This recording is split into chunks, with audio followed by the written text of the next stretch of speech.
Hello, I think. Can people hear me? Are we live? Am I audible?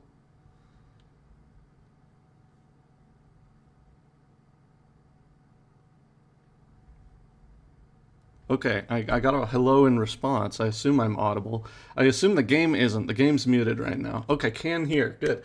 Hi everyone. It's me, Octo. I'm the strange little man that came up with this idea. um Tyler's not here today. It's just me. Maybe toward the end. Okay, everybody's saying they can hear. Great. Maybe toward the end we might be able to get McKenna to say hello, but don't bet on that. Um, Hi everyone. Yes, I know you can't hear the game. I That's on purpose. Hold on. Um, let's go to options. It's completely muted right now. Okay, how about that?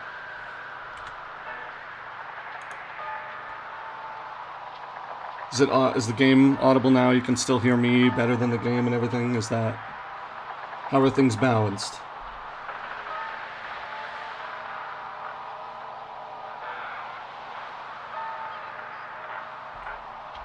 Can hear the game now. Okay, is it super quiet?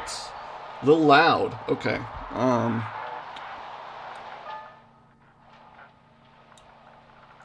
Okay. How about now? All roads lead to Rome does not answer that question. But cool. Okay, can hear you. Okay, I might want to lower it a little bit. Okay, I guess that is... Okay, good volume. Okay, better. Better. Oh, hey Kitten Cosplay. Hello. Love the Howard cosplay, by the way. I saw Calypso was in the chat too. Welcome, Dragon Lady. Good to see you. Or I can't see you, but you know. Now can't hear the game at all. Okay. Oh wait, never mind. Okay. I gotta wait before I act, I guess. The microphone is a bit loud. Okay, you can hear me well, but the game's a little quiet. My goal is that the game is a little bit is on the softer side because the game is very loud, as you guys know. Anybody who has tried to record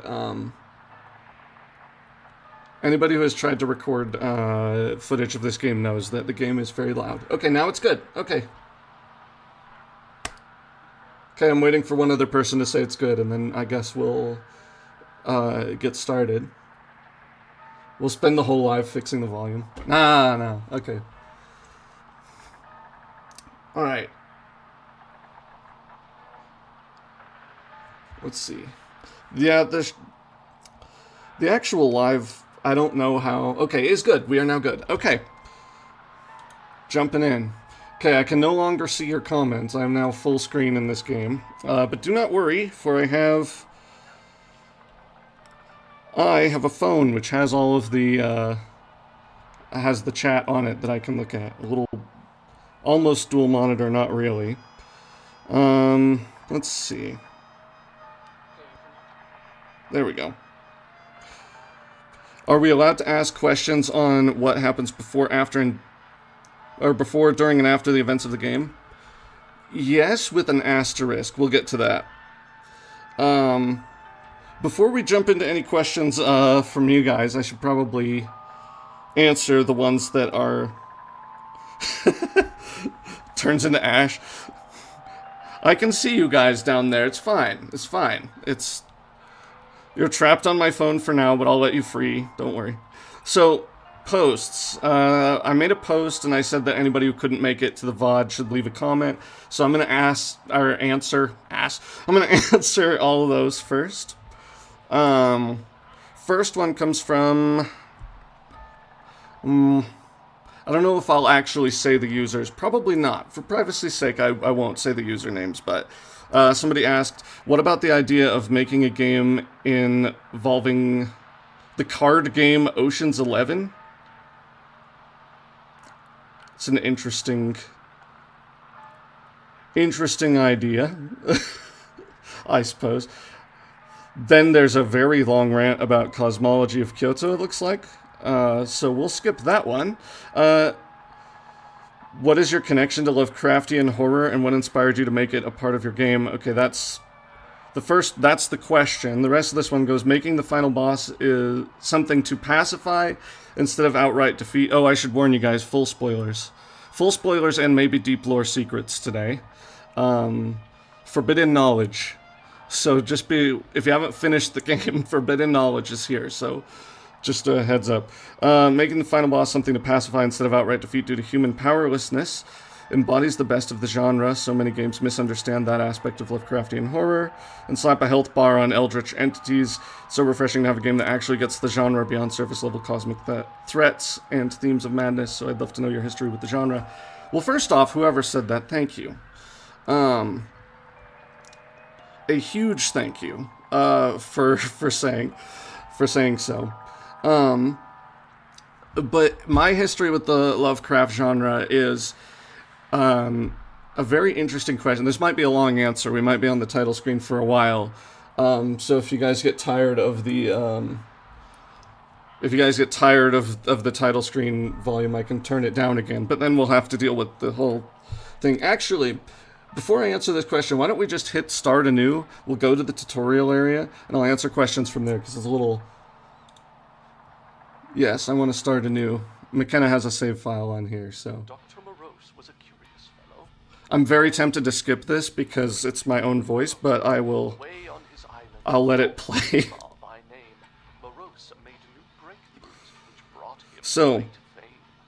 And every December, about Christmas Eve... Yes, my history with Lovecraftian stuff will come up in just a moment. That year's new breakthrough... What's my favorite creature design? That's a good question, too. Yes, was an order. As soon as we get to the tutorial section, I'll actually start.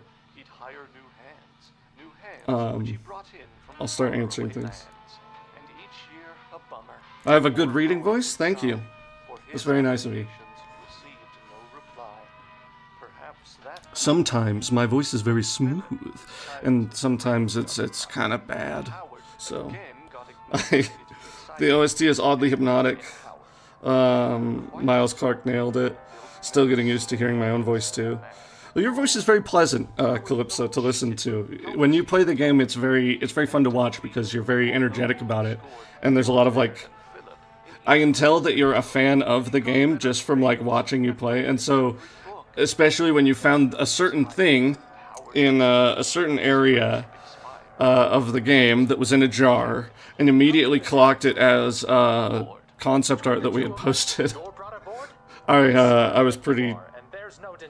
I was very happy about that. It was cool to see someone recognize it. he did, Philip said with a snort. You're creatively bankrupt, and your temper is short. And so the two Does Howard have a drinking problem? Not a problem. He's not like an alcoholic or anything, but he won't say no. Like he's not a. party felt shame, though they He's got a normal relationship with alcohol, I think. enraged, and Howard, hard-hearted, Howard channeling his inner Grinch. said, A freehand rhyme for the giggles? Oh my gosh. I have done so many rhymes for this game. since Phil sailed I came into this knowing someone was going to ask me about doing rhymes. each Wednesday, When put on the spot, it's extremely difficult, but no response. I'm sure I'll do a few freehand rhymes here and there throughout the playthrough, so Howard heard something don't worry. The rhymes will come. This game kind of has that cognito hazard. Do any of them smoke? with the old sailor. Probably Philip. There's like a drawing of Philip with a pipe. Research to do. That's probably accurate, I think. Researched his own crew with needles. Philip's his culture is that Philip is Irish. He has red hair, you know. And so that's kind of his heritage, the version of Ireland that exists within this Absurd. Surely the doctor would that exists within this universe, right? And so he probably smokes, and he probably drinks with Howard. We were tempted to give him a very heavy, almost Jacksepticeye style Irish accent, but I didn't want to do that, so that's why we didn't. that it sat a few miles offshore. And when Howard thought this, he thought of a plan. What happens to Clayton T. Bell after the events of the game? Howard ran. That's a good question, and there is an answer to that question, but I'm not sure I want to reveal it here. That may be a question that gets answered in the future. Finally see I should have won the Doc's grace. He'll weep and he'll cry and Not 100% on anything. That's not an announcement, but I don't know what to do. that particular bit of lore. They have definitely unlocked alcoholism after the game. Oh yeah, for sure. I don't know how many drinks it'll take to forget or turn this into something you can laugh and dance about, but... So yeah, the reason, even though there's a bunch of us that worked on the game, the reason that there's only 2 names there is because the main thing, the main 2 creative minds behind it were myself and Tyler. And we'll talk about Tyler more here. You'll get a lot of Tyler lore in this as well, especially in this area. So... Okay, let's go back to the question from earlier, which is my history with Lovecraftian stuff, and that is kind of a long story. So I'm gonna grab my Dr. Pepper. We're gonna have story time here. My obsession with Lovecraft comes from my obsession with monsters. I love monsters. Part of the reason there's so many monsters in this game, and there were supposed to be more, and we'll talk about some of the monsters that didn't quite make it as we go through the game. And those are in the art book as well. More news on the art book will be talked about today as well. So, my obsession with monsters comes from watching cartoons with my mother when I was a child. Howard has a very close relationship with his mother, and that's kind of reflected, or had, as we know. But that's kind of reflective of things that I felt about my own mother. She would read me books when I was little. Dr. Seuss books, The Big Hungry Caterpillar, The Big Green Monster is one of them. One of the things that we would do together is we would watch Scooby-Doo. I don't know if we have any Scooby-Doo fans here, but the old Hanna-Barbera Scooby-Doo cartoons. Now, I am not just a fan of those. I've actually seen pretty much everything there is to see from Scooby-Doo. Several times, as Octo on the Octo's Corner dedicated channel or on the Missing Letter, I've thought about making a video about Scooby-Doo and ranking all of the series because I love it. But the different monster designs were always so fun to me. I didn't always appreciate that they were guys in a mask. I mean, I did, because that's the point of the show, right? But I loved seeing all the different monster designs. And so as I got older, I would think about how would I turn those into actual horror movies. Like if the Space Kook, right, if you know who that is, was a real entity, and it was encountered by individuals who weren't the Mystery Incorporated gang, how would they feel about it? Because that's just, like, terrible, right? Like, you got to think about that. It's like a random person, because there's always a cold open where a random person encounters this monster and their entire viewpoint on reality is just shifted because they think there's a monster. And they don't always get to learn in the end. Like, the gang always gets to learn that it wasn't real. Not everybody gets to learn that. And that kind of stuck with me as a child, and even especially as I've grown up. So I've always loved to see a variety of different monsters and also how you feel about them, how they change what you think. One of my favorite movies is Alien, Ridley Scott's Alien, 1979. So there's references to that in here too that we'll probably get to. But Scooby-Doo AU. Sure, go for it. Draw whatever you want. Howard's probably Shaggy. Nessie's probably Scoob. I don't know. But Nessie is Scooby? Yeah, sure. I'd love to see that, honestly, and especially if you did it in the old, like, cartoon style. But anyway, it didn't take long for me to realize that not a lot of people actually like making movies with monsters in them. I mean, a lot do, but they're not... It's hard to find good monster stories. If you're a monster person, you'll know. Good, spooky monster stories. And what Alien taught me was that the monster is best when it's a metaphor for something. In Alien, the monster is used as a vessel to tell you about how the company doesn't care about the people who work for them, right? And so it's this fear of, like, you're giving your life to a company for money, but the company doesn't care about you at all. And so I thought that was interesting. And that's one of the things that I love so much about the Xenomorph and Alien. And so there were things like that where I wanted monsters to be more in something as I was getting older and doing different creative things. And I say older as though I'm not 26 or 27. My birthday was on the 7th.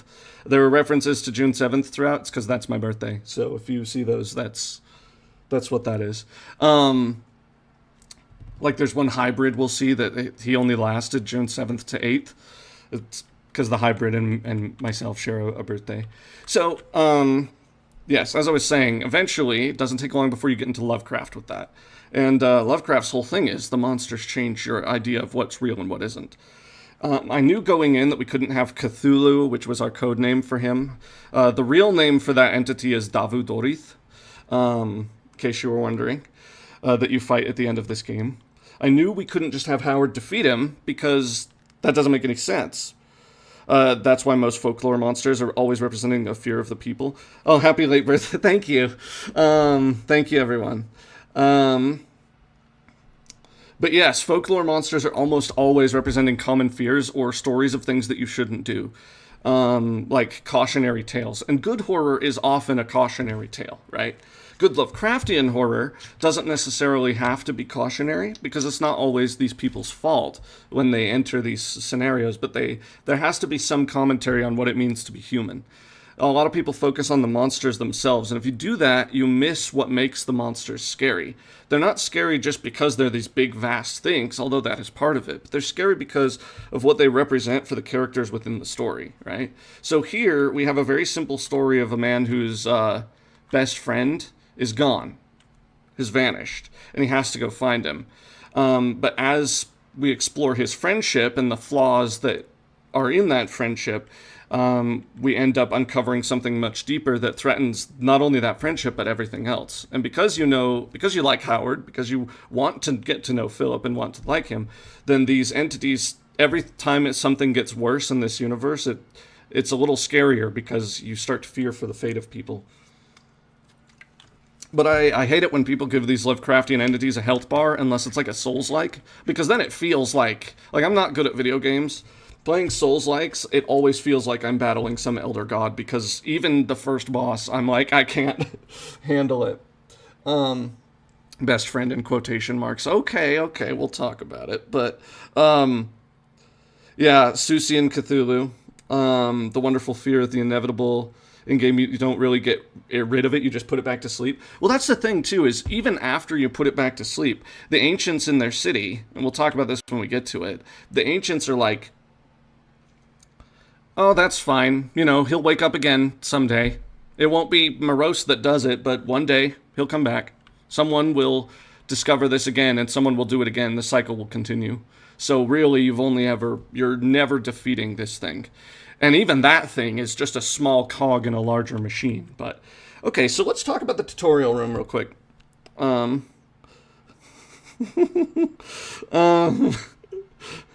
horror of the imminence of things. Howard is too relatable. I want to talk about it. Okay, we can talk about Howard and Philip as we discover things in the universe that we're not getting the best game. The best ending. We're spending too much time talking. But so. First thing is this. If you click on Howard, he'll say, nothing in here has yet caught my eye. Perhaps a look around's worth a try. In 1.1, there's a hint system coming. This is the early thing of that. So in every room, you'll be able to click on Howard, and he'll be able to make observations about the world around him. That's one of the things that's coming in the next update. So for now, we just have it. We needed some sort of message, because before it was like, oh, I can't, I don't understand. And not only does that not rhyme, which is super lame, but it was also confusing people, because they would click on things and think that they were clicking on the things and be clicking on, excuse me, Dr. Pepper will do that, and clicking on Howard instead and getting confused. Oh, it's laggy. Okay. I've left the game running for a bit too long. So the tutorial area has a lot of references to other things. Maybe the game will break. That'd be interesting. WDS, it tells you the controls, right? You can learn shift. I didn't want you to have to click on anything because... Is it still lagging? Sometimes it fixes itself when you go between rooms.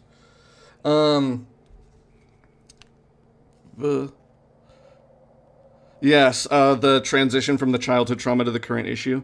Yes, very intentional. Howard is in La La Land. He's in his dreams. We can't go back there anymore. There were some things I wanted to say about it, so I'll say them here. Tyler hates it, in case you were wondering. The reason you get that tutorial dream sequence is because in the demo, we have like a piece of paper over here from Sprouse, the tutorial mouse.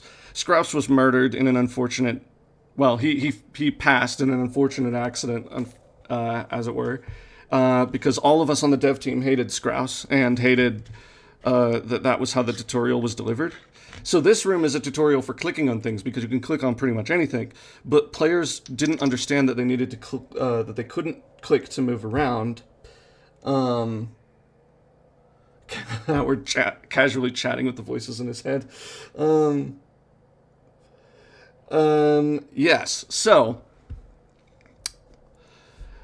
we didn't like it. It just wasn't a good enough tutorial, and people were saying they didn't understand how to play the game. And so I was like, screw it. We're going to make a room, and the whole point of that room is just to walk around in it.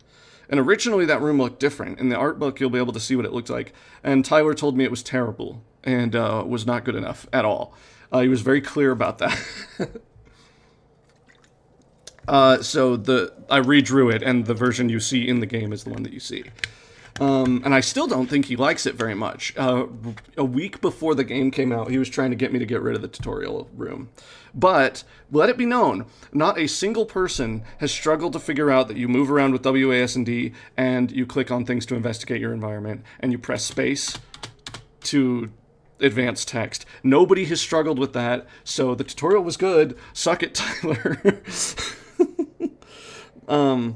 Also, what the heck are those animal hearts about? Okay, let's discuss the animal hearts then. So one of the things I love, and this is deep lore secret number one. Yeah, Montgomery works for Morose. I'm gonna let you guys think about that for a while. And he's transporting animal hearts to the island so that they can be used in vivisections. In the original, the art book. Okay, everybody's talking about the art book. The art book will be digital. You'll be able to buy it and the soundtrack in a bundle on Steam. We're looking into ways to make it physical, but for now it's just digital. Okay, the live chat is slightly behind, but that's all right. We'll get caught up. So, the art book is digital for now. It's not out yet because it's over 100 pages, and it goes into the development of the game. So there's a lot of there's an interview with Miles in there that talks about how he came up with the soundtrack and the challenges in the soundtrack. A lot of my own comments, a lot of my own little lore tidbits. There's lore about Howard in there that I think is very interesting. If you buy that book, you might understand, and not to advertise, but you might understand why Howard is afraid of the dark. If you do. Because there is a reason. And we gave you a lot of hints about the reason, but I don't think anybody has figured it out.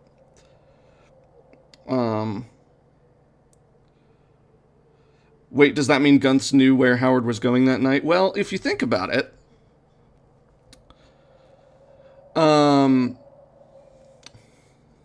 this is interesting because it's not necessary. Like, it's such a side thing. But the story of Montgomery Guntz is heavily related to the story of Montgomery Guntz in the Island of Doctor Morose by H.G. Wells. I'm actually going to pause the game here. In case you didn't know, pausing the game also pauses the clock. So, pausing the game, talking to NPCs, while you're doing that, you're not at risk. So, fun tip. So we'll talk about it while we're paused so that we don't get penalized. Because yes, it does track it in real time. It's not room by room. It's a real time system. And there's some other things related to the time system that will be coming in future updates. Yeah, so Montgomery Guntz and Morose. Let me explain this. So, in the book, Montgomery works for Morose, right? His name is just Montgomery. Here, it's Montgomery Guntz. The funny thing is, Tyler came up with the character name Montgomery Guntz to rhyme with the word months when he was writing the opening crawl, which I then edited and changed to fit the lore once it had been decided. But it was so funny to me that there was a character in the book that was named Montgomery, and that by complete coincidence we had a Montgomery in our own. And so we decided to... We do everything but save Philip here. Don't worry. I can get through this entire game in like 30 minutes. So we'll figure it out. Sorry, Q&A means Q&A, I guess. So, yeah. Where was it? Yes, Montgomery. And so we ended up kind of incorporating him in. You'll see alcohol everywhere. I can do this as I go. The alcohol everywhere, the opium, because in the book he likes opium. He does a lot of opium, and he works for Morose, and he befriends the people who are the beast folk in the Island of Doctor Morose. So if you look here, this note is extremely important. Or is it... Which one is it? This one's not that... Okay, watch this. Something about an island, too. A place for more, there's room for you. He's talking about Sad Island there. Not the island itself. He's talking about Sad Island, because Montgomery often comes in and discusses things with the Sad Island. He's the only one that ever, like, kind of comes and talks to him. None of that's in the game. None of that's ever mentioned. It's just... You know, lore, the devs have to... I have to come up with everything, because I'm writing the whole story, right? So I need to know every single in and out of every character, and that's something I do with everything I write. So before I put pen to page, or before I even start on something, I want to know these characters. So I know already everything that happens to Howard from the moment he is born all the way up until his eventual demise. I know that when he dies, he will come back because of the save flower if you used it. And that's a whole other thing, right? There's so much I know about these characters, and I have to know all this, but what that means is, and the reason I tell you this, is because when it comes to actually putting these in the story, not everything about a character is going to be relevant, but they should always act as though they exist outside of the story. So there's notes here that are just for Montgomery to read. They're not for Howard. Like, he doesn't expect... I think he expected to give Howard a ride to the island after saying all this. He's like, well, I'll take you over there for the right price. And as we know later, Morose kind of wants to sacrifice Howard. And so there's kind of this thing going on. One of the shorts has someone looking at Howard through a magnifying glass as well and saying, oh, there he is, right on time, as though they were expecting him. So it's kind of like Howard was already really upset, and so his perception of things is a certain way. But Montgomery does not help. Okay, you can spin the wheel. Mouse sensitivity is really high. This is a different computer from what I normally use. You can also move the lever. There's also, there was supposed to be a horn here. You were supposed to be able to click that and honk it. Don't ask about that. We won't talk about that. The VOD of this will also be coming later. I'll edit it down, but you'll be able to hear me talk about it. But yeah, so anyway, the main thing is that... Hello? The main thing... Oh, also, when you take out the fuse, the boat's lights turn off, and that took forever to get that right. You can't turn them back on, unfortunately, but you can turn them off. This area, we kind of made everything chronologically, so this area is... Any scrapped mechanics? And question, how was Howard's mental state while driving a boat in absolute darkness? Well, the boat is electric. So the reason it has a fuse here, and the reason the Boilomatic doesn't work, is because it's an electric boat. So this part, it used to be a steamboat, and this part doesn't work, so they use the fuses instead. And that's the implication there. So he's probably fine. There were lights in there. It's not dark. Originally, when you took out the fuse, the boat would get all dark, and it was just too dangerous. It wasn't fair to early players, really, and so that's not there. Art question: are Morose's tentacles or tendrils? Suckers versus no suckers for reference. I don't know. I like the idea that they have suckers. It's just the art style doesn't show them. So probably suckers, I'd say. Bam. Hello, friend. There were so many, there's video of this from all stages of development of us trying to get this right. So someone asked about scrapped mechanics. The cyanide succulent was a scrapped mechanic. The succulent is still in the game. You still have to collect it and give it to Angelique, but it was filled with cyanide. Originally you'd be able to place it on the webs for the spiders. So because they're blind, they'll go right to where the thing on their web is, and they'll eat it, and it'll kill them. And that was originally the only way to kill the spiders. It sucked, so it got removed. There are other unused mechanics as well, mostly involving the NPCs, but I won't talk about them, because I might use them someday. Molten Man facts and lore, please, I love them. Oh, what's the rabbit and turtle thing with Philip and Howard? I wanted an animal metaphor because the Island of Doctor Morose is about... Don't worry, I'll talk about the Molten Men. Don't worry. I wanted an animal metaphor because the Island of Doctor Morose is all about... Or Moreau, the original, is all about animal-human hybrids.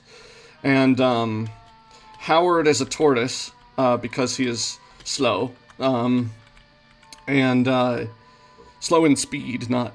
Anyway. We'll talk about that as well. He's just kind of behind in terms of social stuff, but he's not in terms of intellectual stuff. Philip, on the other hand, is always moving very quickly, right? So he's a rabbit. Also, fun story about that, I have a pet tortoise and used to have a pet rabbit. The rabbit unfortunately passed away. Lived a long life. Sergeant Higgins, he lived a long life. But, the tortoise and the hare thing actually came from me having a pet tortoise and a pet hare, and taking care of them at different times, and so these characters kind of represent them in that way. He's slow, cannon sob. Okay, so he sees the world differently from other people, and some people have asked, is Howard autistic? I think it's wonderful to see people see that in him, see a relatability to this character. In that way. That makes me feel wonderful. That people can feel seen and heard through a character that I created. I won't say for sure. I think it's up to player interpretation what exactly his deal is. So I won't confirm or deny anything. But I will say that I think that it's a wonderful thing to see. And he definitely thinks differently than other people and is looked down on for doing so. So if you see yourself in Howard, that's something I think is really wonderful and that you should be proud of. Because the things that make us different make us unique, right? And there would be no fun in anything if everyone was the same. And as we know, Howard is, he's human. He's one of the only characters that never complains about being human, if you pay attention. And that is very intentional. He thinks in his own way. I'm more Phil-coded, but I'm more Phil-coded as well. Everyone's field of study is exactly, or are you going on vague vibes of their fields of study? Well, Philip and Howard both study medicine, but Howard doesn't do it for any particular reason. Howard does it because that's just the field that he wanted to study. I think he wants to understand better what happened to his mother after everything. And so that's kind of why he's studying what he is. But Philip is doing it out of a sort of rage. He wants to, make things better. He wants to cure people. He's mad at God for taking his sister from him. Foreshadowing about the sacrificial lamp. Let's see. Could we get a sequel? I'll hold off on that answer for a moment. Post-game, does Phil carry any trauma similar to Howard with meat? Maybe. I haven't actually thought about that one. That's a new one. Medicine studies canon, yes. As far as Angelique studies marine biology, but also prosthetics. So she wants to heal people's limbs. Yeah, the hospital, modern AU. Is there an AU about a hospital? Angelique's lab would probably be related to medical studies mostly, yes. Does Howard like astrology or study it? Probably used to. Oh, I'm thinking of astronomy. Astrology, no. So Howard is probably atheist. I don't think Howard really believes much. Maybe more agnostic. It's not that he doesn't believe in these things that are happening. When he first gets here, he doesn't at all. But it's more just like that he's not so bothered by the matters of cosmic or eternal consequence. Hi, Molten Men. Hi. Yes. So originally, this rock here was not safe. After waiting for a certain amount of time, they would go into the ground, go under the rock, and come back up. So you're welcome that I didn't actually include that. More references to the fact that the lights are some of my favorite things. Maybe we'll pause and talk about them for a second. When did Katie Lou die in their life? Like during college or high school? How old is Howard? Howard's in his mid to late 20s.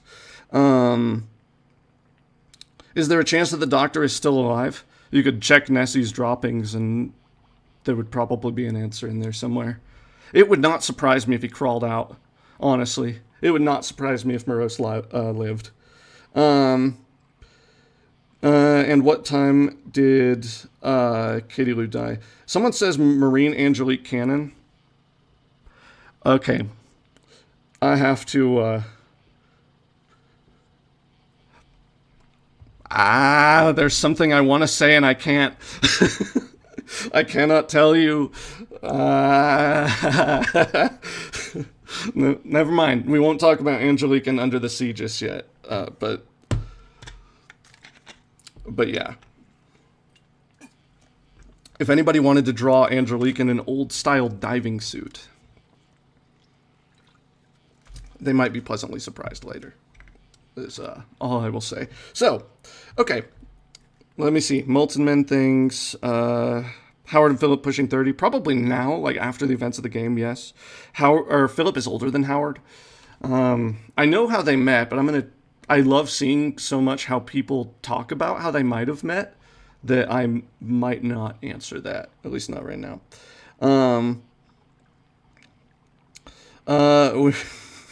We need more Angelique. You'll get more Angelique lore. There's just...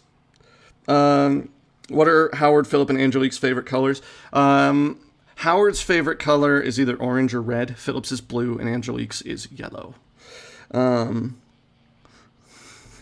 He's dodging the question. The Katie Lou lore. Katie was probably about 12 when she passed. I've seen some people try to draw what she looks like. Nobody's quite gotten it right yet. At some point in the future, be it in a game or in other media, I'll probably show you guys what she looks like. At some point. I don't know when, I don't know in what form that will take, but I'll probably show you guys. So, Howard and Philip became a lot closer after she died. I think they were aware of each other before. Like, they had met before that.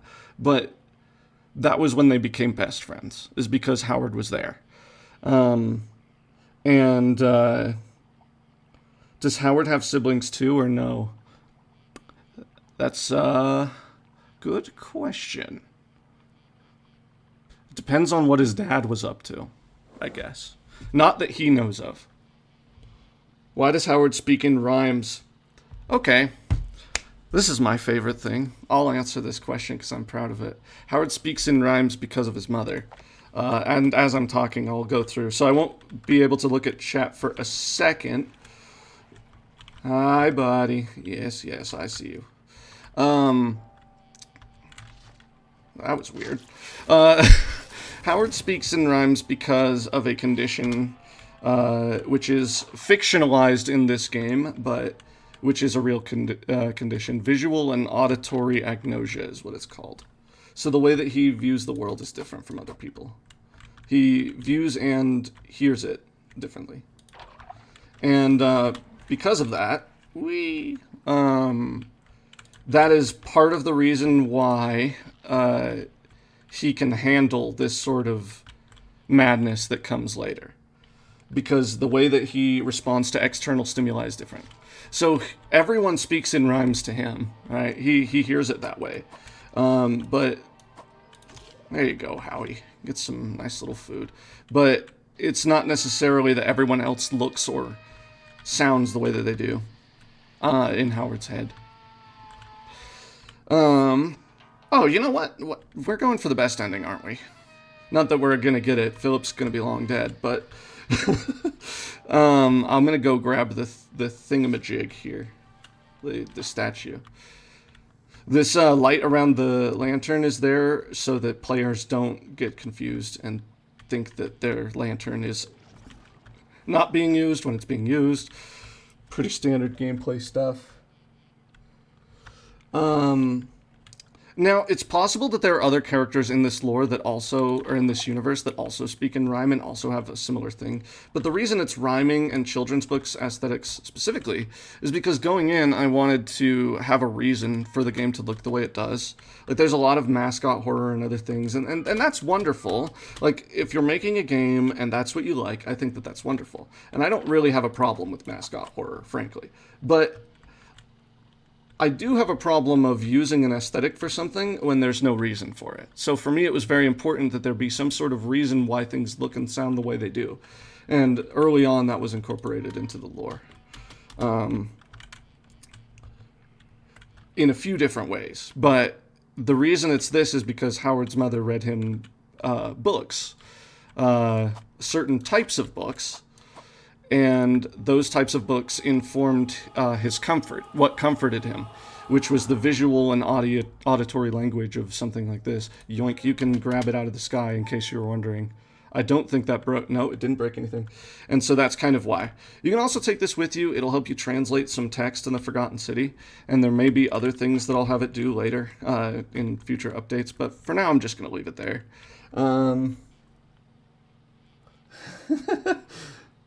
So is Howard aware that no one else talks like him? No. Howard himself? Not really. I think people have tried to tell him that before, but it just doesn't come through. Because when he talks to Nowhere, he says, I don't talk any differently than you. And Nowhere kind of acknowledges it and goes, oh, okay, I guess that's just how you are, isn't it? That was unkind, sir, and uncouth. Okay, so I'm going to get my slingshot, and then we'll see who's boss. You can also surf off of the Molten Men. If you hit them frame perfectly, then they will launch you in a different direction. I can't do it. I don't know how to do it, but Tyler does. So, oh,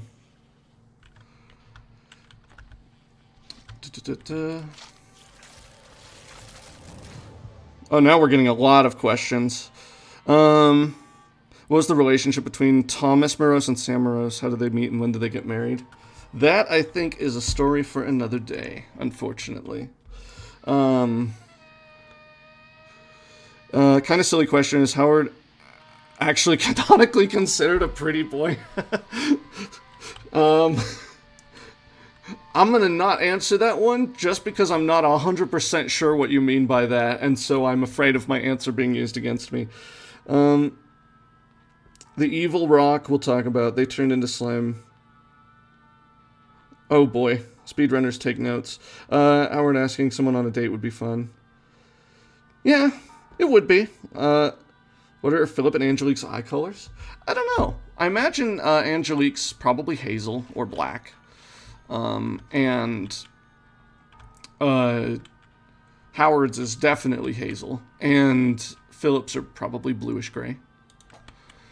Too. So with the animal hearts before as well, there's a theme of the audience being able to see things that are really scary, and Howard can't really see them, so he doesn't acknowledge them. I'm gonna give Nowhere my plum pit here. Hello. It was very close. It came down to the wire. Nowhere almost didn't make it in case you were wondering. So when, so I'm very happy that he got in. A lot of people get freaked out by him, even though there's a lot of signs that he's on your side early on in the design. But it's...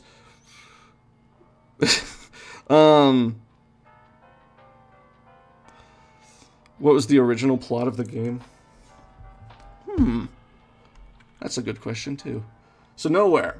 Before I get to that, we'll talk about Nowhere. So Nowhere had 4 ears. One of them's gone. And he has 4 eyes as well, as we know. I want the bag biggerer satchel. Always get the bag biggerer satchel, because you have to be carrying all the antlers around, and it's just way better. If you can stack upgrades as well. So if you want, you can do nothing but bag biggerer satchel, and you will get a lot of room in your inventory.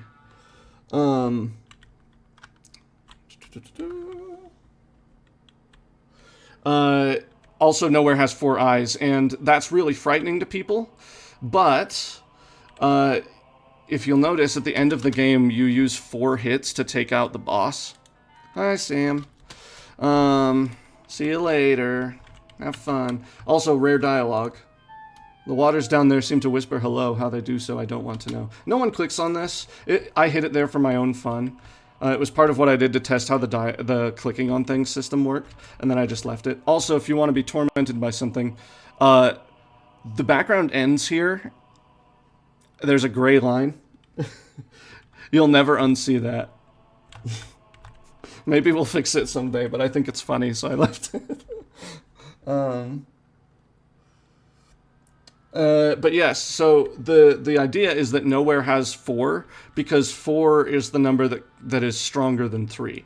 And so even though his 4 eyes are frightening looking, and the fact that he used to have 4 ears is interesting.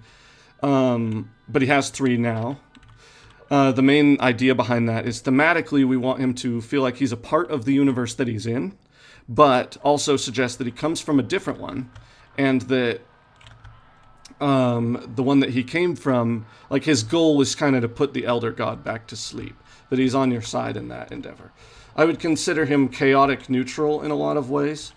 We also don't even really know if he's real, because the only person who ever speaks to him is Howard, and he knows a lot about Howard. He acts kind of like Howard's therapist, so there's a lot of things you could take away from Nowhere. Yellow Submarine, we all live in that. Let's see. Do Molten Men copy the statues? Yes, they did. They are related to the statues on purpose.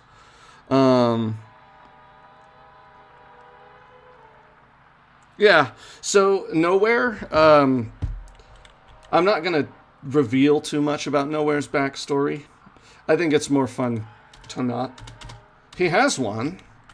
I can tell you that the bar he's in was inherited. It was not his originally, which is why it's called Lucky's.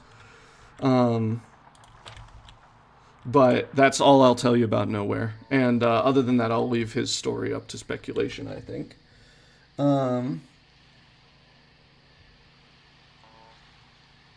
Do Howard and Philip live together? For a while they did. They were roommates.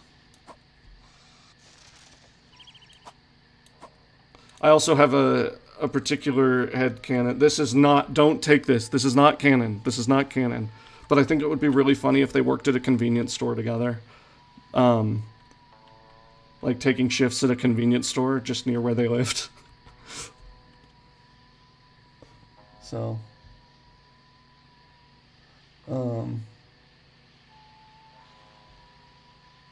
How long did it take to develop this game? I bet there was a lot of funny bugs to... Oh my gosh. So, to get the lighting system down took 1.5 years. In total, the game was supposed to be done in a year. We all got together, and originally it wasn't supposed to be a big deal. Like, I am so honored and grateful that so many people care about this game. However, when I started working on it, I wasn't expecting anyone to. It was just sort of, I think this would be cool, let's do it. And I knew that the gameplay wasn't going to be perfect because none of us had made a game before. And so I was like, well, if the gameplay isn't going to be what we sell people on, like if the gameplay isn't going to be what captures people's interest, then the world and characters and the art style have to be really interesting to make up for it, right? Same with the music. Miles Clark did an excellent job. We're still in the... Oh. See this? See it tomorrow? Bad. No. It's supposed to say today. I haven't changed it yet. Shush. Also, this is one of the most interesting singular changed things in the entire game. Full screen, yeah. Where's the... No. None of that, please. Originally, this said, "Is that my body?" But it was changed to "a body." And I'm not going to elaborate on that. Sorry. But, okay, so back to how long it, any Tricemire lore will, when we get to, so Howard's full name is Howard Plunkett. Philip's full name is Philip Maud. Angelique's full name is Secret for now. I love the shoes bit. Love this as well. Reference to a certain cartoon where they do a certain thing and sing certain words.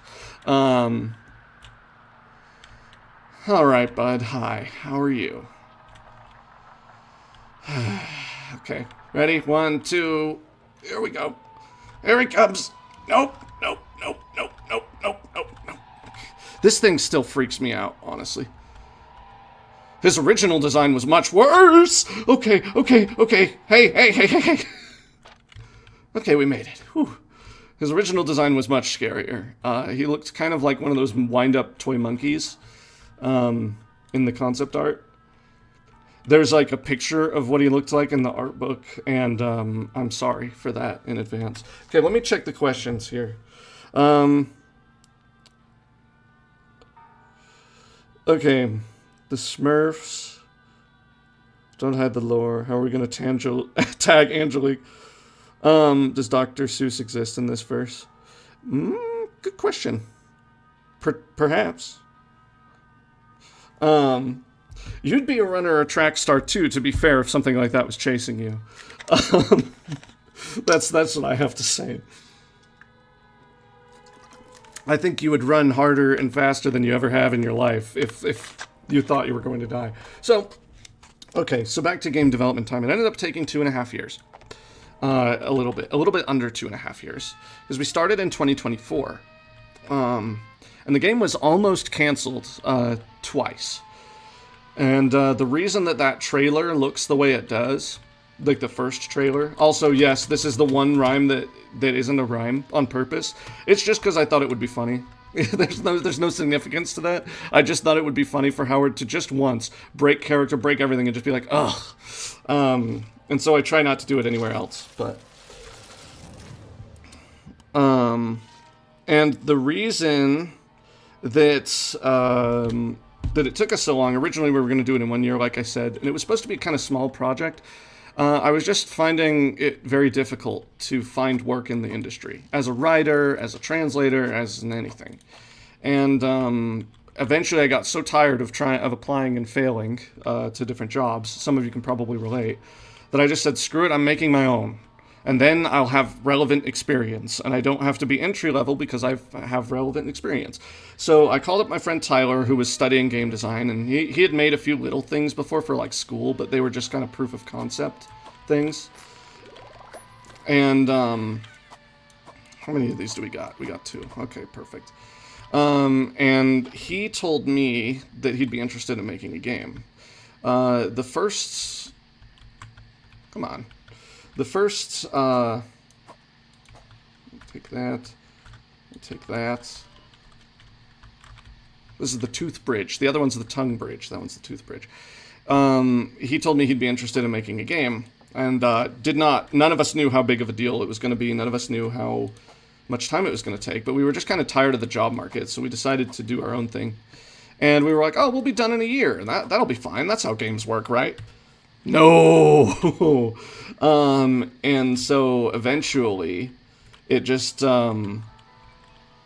we got kind of sucked into the world.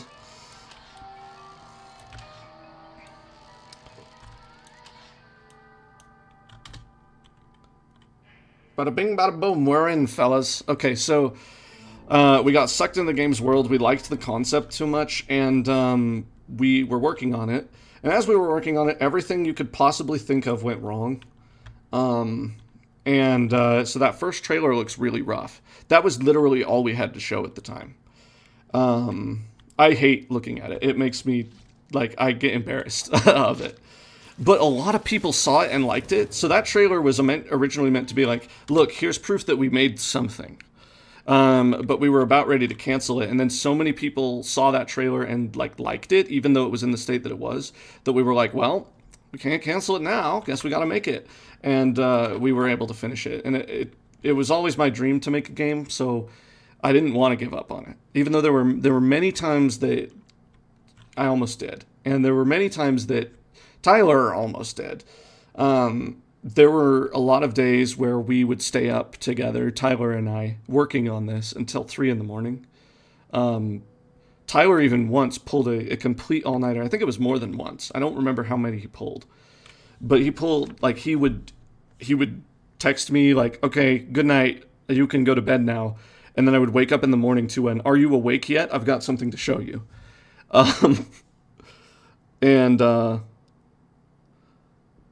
Yeah. Oh, sorry, Laura's got COVID. Oh no. I hope you get feeling better. Hopefully this stream is can bring comfort to a little bit. I'm glad you stuck with it. Thank you.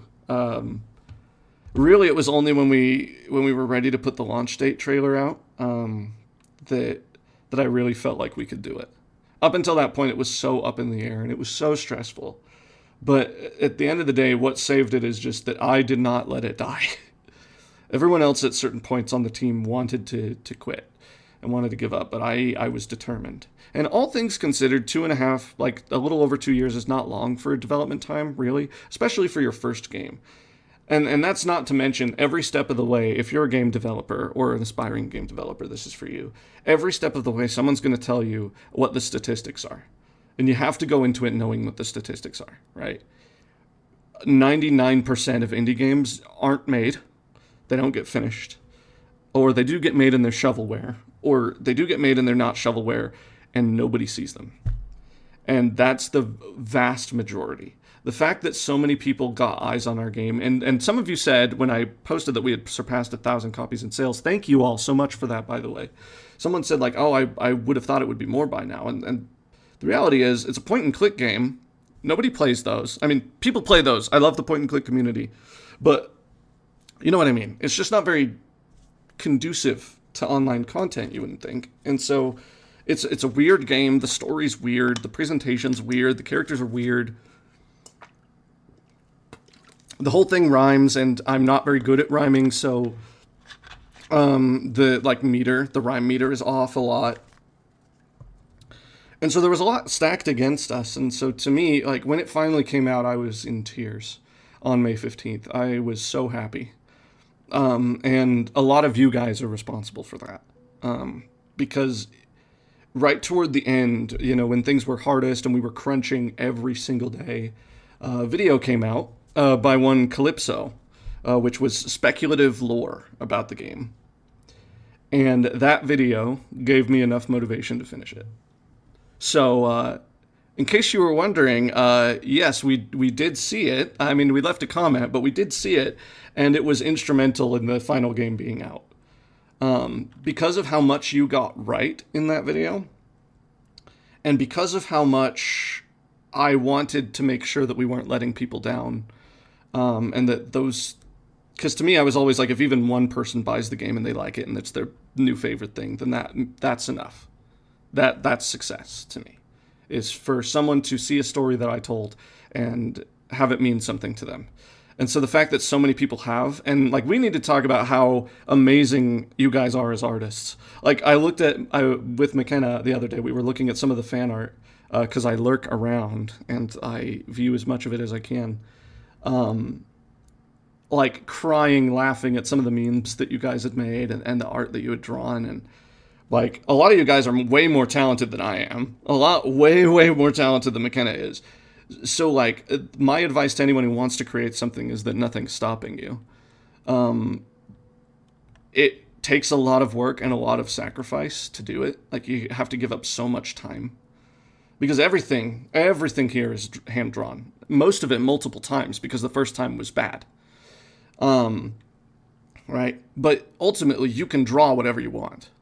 The only limit to something you can draw is what you can think of and what you're able to express on the page, right? If you start drawing and you practice, you'll get there, right? So we can have as many big monsters as we want. We can have as many different things as we want. The only thing that was stopping us, we didn't have to model anything, and that's why we didn't go 3D, because I don't know how to model anything. We didn't have to model anything. All we had to do was sketch things out. And I didn't know how to use Clip Studio's animation software at the time either, so all the animations in this game were done without a light box, and were done without checking. What I would do is I would draw them one by one, frame by frame, and I would just trust, because I've studied animation before, and I just trusted that my instincts were right, and then I would put it in the game, and that's where I would see it animated the first time. So certain animations are janky, yes, and in the future I would want to learn more.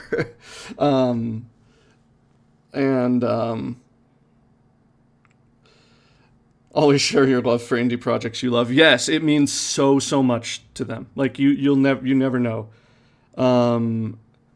that like how important this kind of stuff is. Yeah, so everything I drew without reference, without any sort of light box, and I didn't know if it would be good or not until I saw it, and a lot of the times it wasn't, and we had to redo it. Let's see. Are we still live? Have we died? Has the stream died?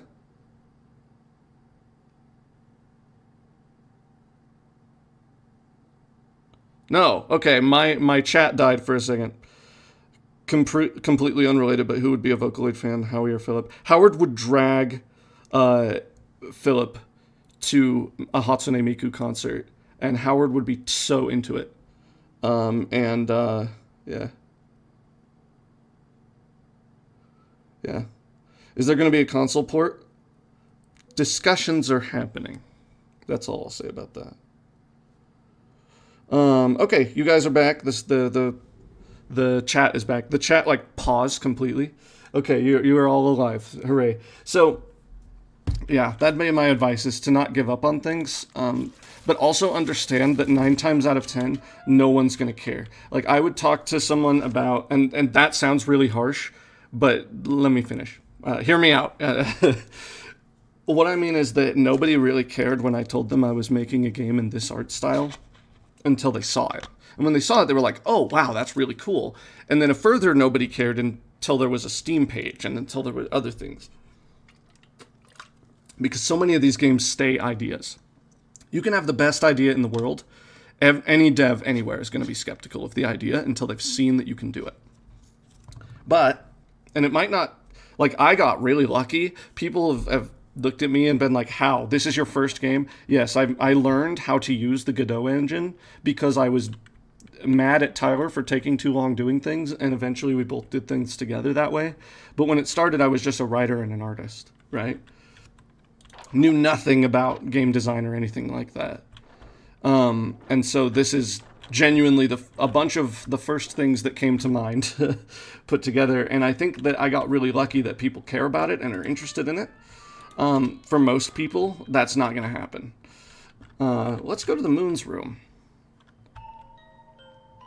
Hello, Moon. Everyone says you look like Speed. What do you say to that?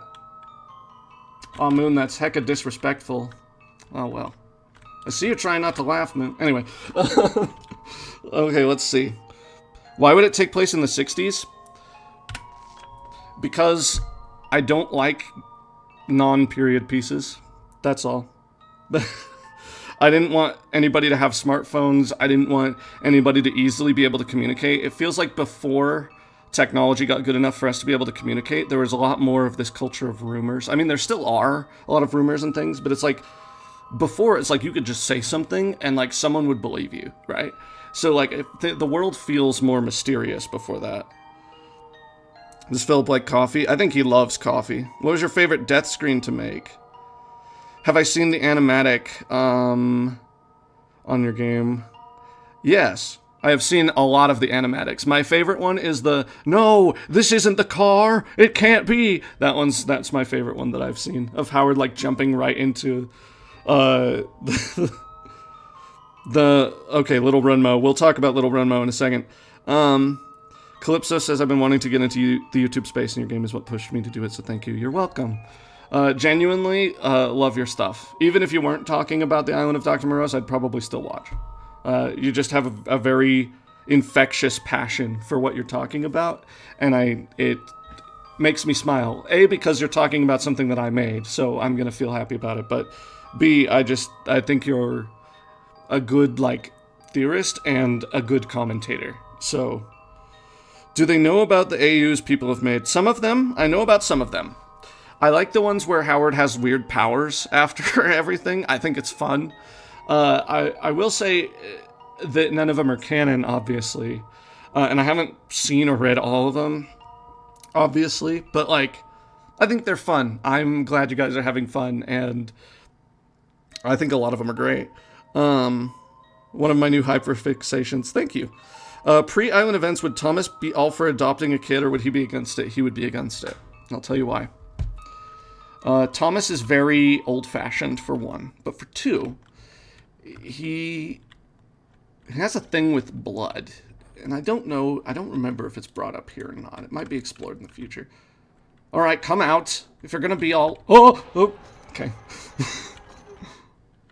He's coming in, watch. Yep. Okay. I love watching people get scared by that. And of course, I also do definitely get scared by my own game. That was one of the things, is I knew it was good if while playing it I could still be made to jump and get caught off guard. And so that was kind of that was a must for me, is it had to actually be interesting. Oh, someone asked about Treismeyer lore before. Biomechanical computer, probably made of different humans and pieces, keeps track of everybody here all the time, and is very grumpy. And loves bowling. Absolutely loves bowling. There used to be a bowling alley on one of the lower floors, and yeah, he loved that. The thing with blood, if he's gonna have a child, Morose would want it to be his own blood. He wants it to be his own bloodline, if that makes sense. He looks like the Grinch. Would you believe I didn't look at the Grinch once while designing him? Everyone thinks that it's just because he's green, really, and he has the yellow eyes. But actually, he was inspired by those screaming heads that are in a certain Dr. Seuss book about different places that you may travel to one day. There's a kid on a boat, and there's all these screaming heads, and that is the number one thing that inspired the Treismeyer. Is he a robot? Yeah. Who's Howard's dad? Howard doesn't know. His mom never told him. And he left before she died, so. I imagine, even when there was a funeral held, he probably didn't go to it. So, that is the type of person Howard's dad was. And no, I'm very close with my own dad, so there's no projection there, but, if Howard is revived after his natural death, would he be eternally stuck in the ancient city? His last save flower would most likely be in there. Correct. He would. Very good. Another from the Discord. Could we get a background information on the main trio, Philip and Angelique? Angelique comes from a different city than Philip grew up in. Howard moved to Philip's city after an incident, and they would end up becoming really close friends and living together. As to whether or not they are more than friends, that is entirely up to audience interpretation. I will not confirm one way, I will not confirm the other way. If them being a couple is important to you, then that's fine. I'm not against it. I think it's great. I know how that relationship would go, because of certain other lore things that I cannot share at this time. But yes, there is a timeline in which they end up more than friends, and there is a timeline in which they don't, and both could be considered valid. I know a lot of people wanted an answer one way or the other, but yeah. Where did Howard live after his mother died? in his house. No one came to look for her. She wasn't super well known, so he stayed in his house. He was little, like he didn't know what to do. He still was wearing glasses at that point. He probably still needs them, to be honest, but he's never gotten a new pair, and he doesn't wear contacts, and so one day the glasses just kind of outgrew him, or they broke or something, and he just never got a new one. So how far into the game are we? We're just in the manor. We're just chilling. We're hiding here from the Moose Man while I answer some questions. And so the reason that Howard is afraid of the dark, this is in the art book as well, is related to the fact that there was a body in his house and he didn't know what to do about it, and he didn't know who to call, and he didn't know where to go, and so he just lived there. And the associated smells are the reason he has a problem with meat. Yeah, no, it's really depressing. And so Howard, there's a lot of hints that Howard, like, does crimes or is not super chill with the law. That's part of the reason why, is because he kind of had to do what he had to do to survive for a while. He learned to play pool. Howard loves pool. He's very good at it. And eventually, you know, police did show up to the house, eventually. But, like, it was a long time. And Howard was kind of this, you know, he just left the house. Like, he didn't stay there to answer any of the police questions. He just left. And because nobody really knew who he was, you know, they weren't very well off, and they didn't really have a lot of family friends or anything like that. No one ever questioned him about it. And, yeah. So from a very young age, he's been like, yep, that's just how things go. People just die, and then they stay there. Howard's not vegan. He'll eat fish. But because fishing is one of his favorite pastimes as well, because it's free. You know, it's something he can do with his friend that there's no stakes to it. You know, that's kind of the thing. For how long? For a while. How do you feel about OC's self-inserts for the game? I think they're fun. You know, none of them are canon, but I do think it's fun. I think inserting yourself into the world and into the story is a fun idea, and I think you should be allowed to have fun with it. Some of these OCs are really well designed too. Like, yeah, I see a design and I'm like, dang, why didn't I think of that? Let's see. How did Howard meet Philip then? I mentioned this earlier. I'm going to avoid answering that particular question just because I like seeing the speculation. I'm very tempted to tell you guys like every little thing, but there are some things that I must keep close to my chest. Sorry. Let's see. Moose Man lore, if you can. Was there a name? What was their name before they experimented on him? My default answer to names of people is Frankie. And the reason for that is because originally Tyler's default text for when you clicked on something was, "Hi, I'm Frankie." And all of us on the dev team hated it, so we got rid of it. And then he put it back. He put it back later as the default text. And so we created a Frankie just to kill him. So for a while, the answer was, well, who's this guy? Who's this dead body here? Oh, it's Frankie. He's been murdered. You know, so... But the Moose Man's lore is that someone was volunteering to become stronger, become faster. And we don't know the name. We don't know anything about that. But if you check the closest door, the game will freeze. Yep. All you got to do is press escape. Did you hear that? That was the moose. He's in here with us. But it didn't... The procedure didn't go the way that the moose thought, that the eventual Moose Man thought it would go. And so now he exists to save people from experiencing a similar fate to the one that he faced by killing them, or by killing the people that turned him into what he is. I really want to see fan art of, not to commission anything, but it would be really cool to see Morose and the moose duking it out, because they're not on the same size, or same side. I think that would be awesome to see. Go toward the dark. Love this. This was added about a week before launch as well. Love the whole poem here. Hello, is that you, my dear? It is so very dark in here. I do not know of whom you speak. You very nearly made me shriek. Are you okay? Have you been harmed? You do not sound all that alarmed. I know it's you. Come closer, please. Don't make me beg on hands and knees. The sky is dark and deep and blue. I hope the stars look right to you. Stay here in the dark with me. Don't you dare just leave me be. Don't pretend I am not here. There is nothing you need to fear. Yeah, I like that. Okay, bye. No, thank you. Save the Law is fun. Okay. Let's make actual progress. I've been... Whoopsies! Oh, shoot, I'm out of stamina! No! Okay.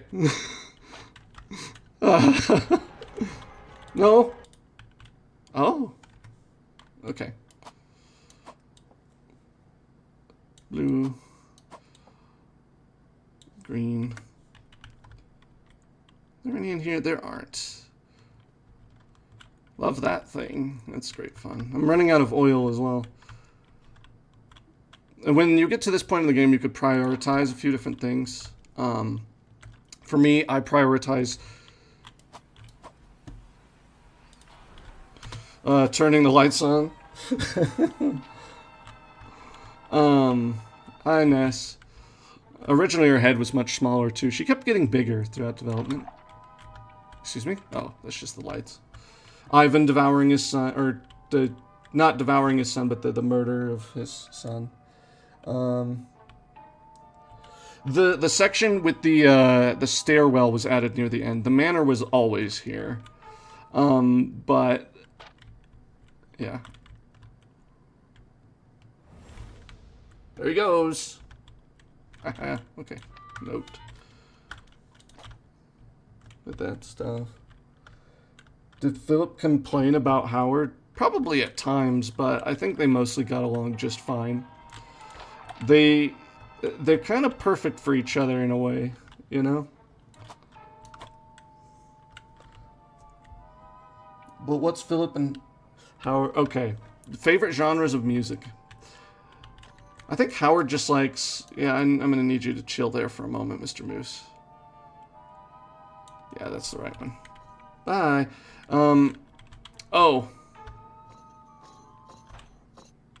This is Samantha's operating room. Whoa, you came I didn't expect you to come from that way. Okay. Woo! Okay.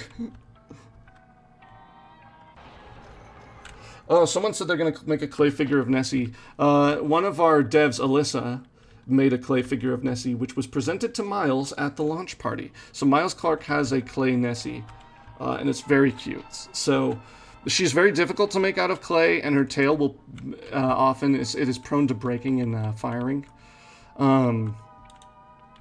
So good luck, I say. Can you guess who Howard and his best friend are named after? Well, I named them. But yes, Howard Phillips Lovecraft is where they came from. I got the idea to do so from the movie Color Out of Space, directed by Richard Stanley. Fantastic movie. If you haven't seen it, please watch it. You may notice a few parallels between the imagery of that film and the imagery here.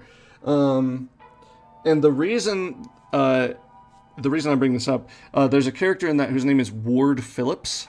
And I thought that was fun, and so I was like, yeah, I'll name my two main characters after H.P. Lovecraft, because I think that it's just a fun way to carry on the tradition. Yeah, so all the paintings everywhere are references to other dark art, which can be found... Where is that last one? I'm forgetting where I put my stuff here. Did I not grab... I didn't.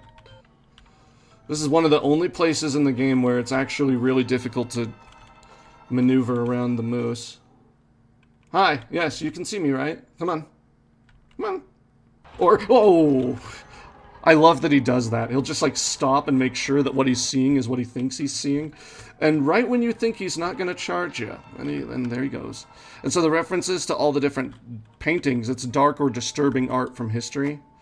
And part of the reason is, you know, Mr. Geisel, our main source of inspiration, he loved that kind of stuff. Like, he drew dark and disturbing art all the time, and so we weren't corrupting anything in terms of his art style, you know.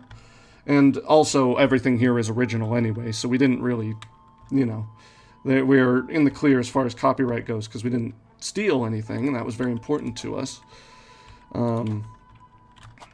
I think Howard could use a snack. Oh, he's fully healed. Okay. But yeah, so we wanted to showcase that it's okay to make dark art, that disturbing artwork is important, that it's valuable, that it has a place, and that we shouldn't shy away from it. We should appreciate it and explore it. And that's kind of that's the point there. Let's look at the chat now. I only recognize the one painting. Oh, mention talking about Little Runmo. Yeah, the moon is absolutely a reference, an homage to Little Runmo. We'll talk about that when we go through that. So, any info about the scientist lady dead in the room? Her name is Agatha Tweed. She was an admin for Morose and kept track of staff and stuff like that, kind of HR stuff.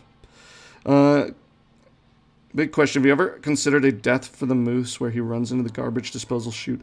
Oh my gosh, that would be awesome. We may just have to add that. That's awesome. The ancient ones rhyme like Howard. They probably do. I always had the thought of Nowhere with a subtle nod to a plethora of cats painting. There are a few nods to a plethora of cats. And I need to be careful here. Because they're all within the realm of fair use, and they're all within the realm of homage. Tasteful homage, we think. None of them are integral to the game either. So if demanded to by Seuss Enterprises, we could remove any references to anything. And they're not explicit references either, they're just kind of fun pokes. And so we have to be careful about copyrighted works with things. But so ultimately there is no copyrighted anything here. But there's definitely little Easter eggs, little nods here and there to different things. And for my own sake, I'm not going to mention them further. Or at least, not explicitly say what they are. But I've been very impressed with the fan base's ability to kind of see that. We hope that they come across as respectful. And look, here's how much we love this artist, and here's how much we love celebrating their darker work. What would he get fired at? He'd get fired for talking to customers rudely, I think. Yes, Lovecraft stories can be quite a thrill. I'm aware of the reputation Lovecraft has, and I'm aware of the reputation that the cat has. But, I shouldn't say but. Those things are bad things. They are also signs of the times that he was raised in. I think that they are a result of what surrounded him. And I think that had his environment been different, and had the family he'd been in been maybe a little bit more inclusive of different people, that he wouldn't have been the way that he was. But then his fear of the other and the external also led to a lot of his best stories. What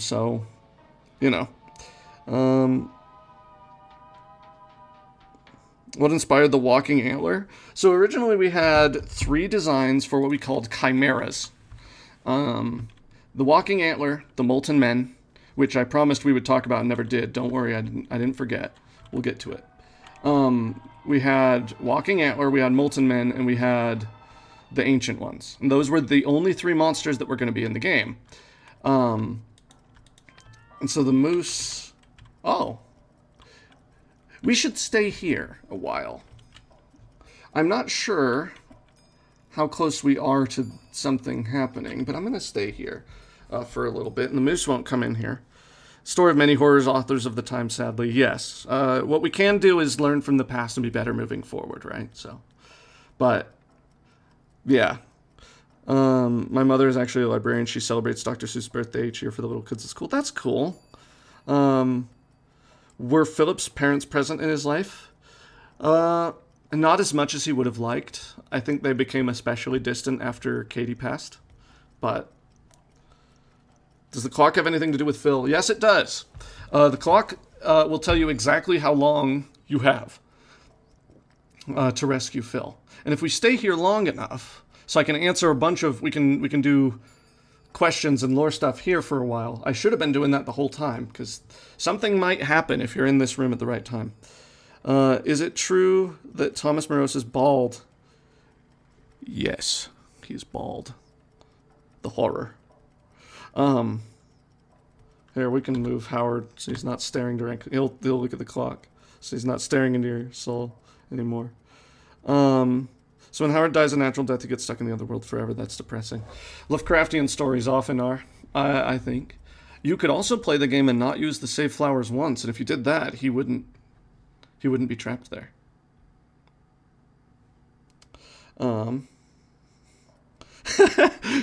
Hi, Justice Egg. Welcome to the stream. I saw you earlier, but I wanted to welcome you now. I see the crying emoji. Yes, he's bald. Maybe not always. I think he became bald after moving here.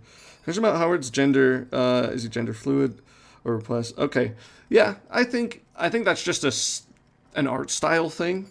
Howard is male. But again, like I said, whatever you see in Howard, I think is important and special. And so if you see him as gender fluid or that is important to you to help you or other individuals feel seen and heard, I think that's fine to treat him that way. Too nervous to try a deathless run? I haven't done it. Tyler's done it. I haven't done it. I mean, I don't usually die, but I also save a lot. So, question: what's your favorite enemy type in this game? That brings me to my favorite is the ancient ones, because they were the hardest to get right and they were the hardest to design, and I think they're beautiful. So, the ancient ones are my favorite. I also really love the sacrificial lamps. I love that they're like Venus flytrap kind of things, and that every single player, despite the fact that the letters tell you not to go near them, people go near them and get grabbed. The Molten Men are one of my least favorites, just because humanoid monsters are less fun for me. But that's not to say I dislike them or anything. It's just we have a lot of strong contenders because I love every design that we did so much. They sing hymns, do blood rituals. What's the Ancient One's deal? Before that, what size did you use for Howard? We used... So Howard is shrunken here. He is shrunken from his full size so that he fits on screen. We always started with a standard 1080p canvas, 1920 by 1080. And then we dragged it out for each room as we added details to it. Because the camera size is 1080. And only thereafter did we learn that most people would rather have 4K that they can scale down. And so it would be very... okay, shush, here it comes.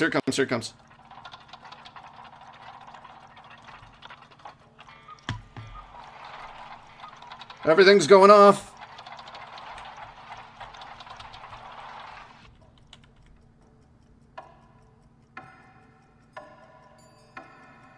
And the clock has changed. You guys got to see something cool.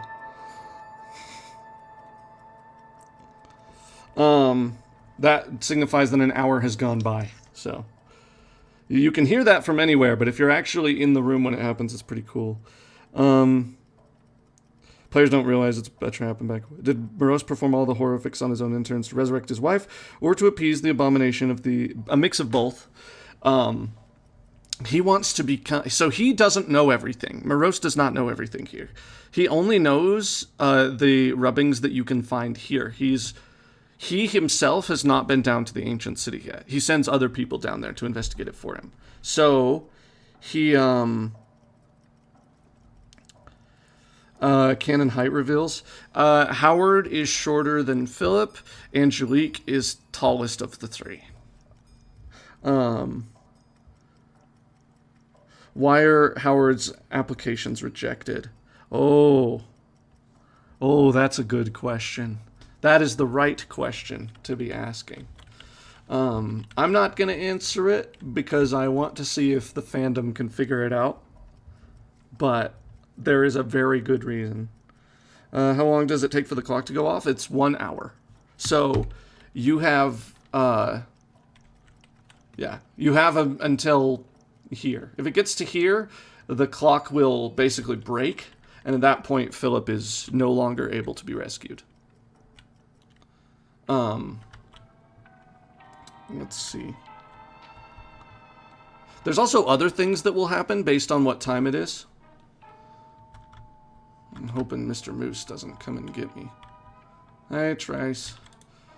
Show clean ID. I love his noises as well. Philip Mode's room number, said in falsetto. And if he isn't there, then where did he go? Right over there, miss. Room 222. He's not in there now. It's something to do. Dr. Morose summoned him hours ago. But his whereabouts? Now that, I don't know. I was put here to monitor who comes and goes. Though, as of late, there have been some no-shows. No-shows, you say? Please go away. What is your problem? I've got ID. Why are you still being so mean to me? This is a mystery I'm trying to solve. I could stay here all day. I've got the resolve. Look, I only know what I'm told. But since you've decided to be bold, ever since Christmas, nothing's been the same. Things are so bad you'll regret that you came. Ever since then, my programming's been altered. From my new mission, I never have faltered. I've ensured every day that one less is alive. The doc's orders were clear. Only one shall survive. I don't know why he became Australian there at the end. Frankly, I don't understand it at all, but far be it from me to question his call. Okay, what's your hobby? I love this. I rather like bowling. Yes. I love it when people find that. So, okay. I'm walking here. Yeah, he probably has that accent. Did it get fixed or have to be amputated? That is a question for future me to answer. I won't answer that question because it may be relevant. I'm not confirming anything, but if we did make a follow-up or anything like that, that would be a relevant question. I thought he got rejected because he rhymed. Oh, that was part of it. That was definitely part of it. But it's not the full reason. Oh. How old are Howard, Philip, and Angelique? Howard and Philip are mid to late 20s. Philip is older than Howard. Angelique is actually younger than both of them. She's early 20s. I went back and forth on that for a while, so if you've seen conflicting information about that online, like if I've mentioned before that she's in her early 30s or something, I went back and forth on it for a while. But Angelique is the youngest of the three. She's not under 20, but she's probably more like 22. It's behind the bed that we want to check. You'll get a letter for doing this, and then the desk, you'll get a letter for doing that as well.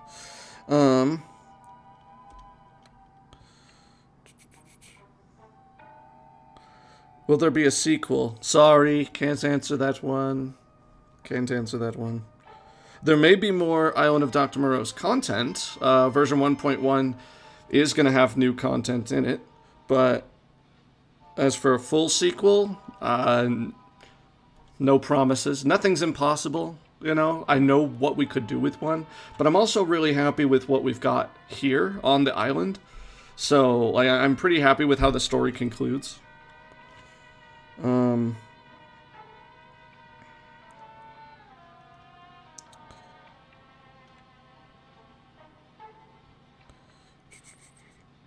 If someone gave me a resume that rhymed, I'd be impressed. I'd be depressed. I'd say, surely you jest. These rhymes are no better than any of the rest. I've rhymed far too much. My rhyming is done. Because after a while, it stops being fun. Okay, so Sayer of the Law is a reference to the book. Actually, I'll leave that. There's an info on him in the art book. Hi, bye. Okay, let's get out of this manor. This Scooby-Doo music is lovely. Miles did an excellent job, but my favorite track is actually the Greenhouse, or one of them anyway. So let's get out of here. Don't worry, we're gonna make it so that Angelique can't continuously call for help from the flower comm. That's an oversight.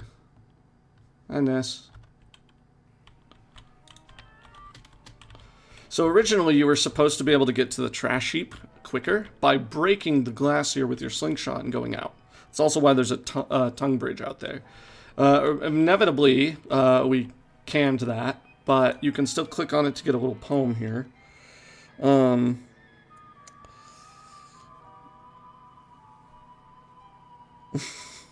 I'm glad Howard is living on your guys' Tomodachi Life Islands. Please continue to do that. That's the good ending, where they go there and nothing is wrong. Except nowhere's on my Tomodachi Life Island too, so there's probably reminders. There's like a picture McKenna took of him going, Dr. Morose. Oh, sorry, my mind was elsewhere. And that made me laugh. The glass wall's broken down a bit. There's shards upon the ground. I do not like the look of it, this hole which I have found. If I went inside that place, the glass would cut my frowning face. So I'll stay here, my neck unslit, here where I'm safe and sound. I like that rhyme a lot. For hand-drawn art, do you just drag it into Godot and make custom collisions for each piece of art? Yes. I would use a program to make sprite sheets out of the different art that I had made. So each piece of art was a different layer on a canvas. And then... boop.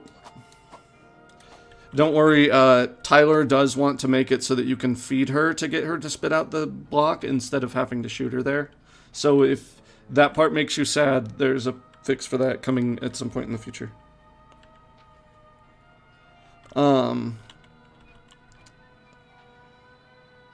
Why is this is going to be a whole thing, isn't it? The only sentence that doesn't rhyme? Because I thought it was funny. That's really it. On a scale of 1 to 10, how obsessed is Dr. Morose with his wife? I think she was his everything, you know.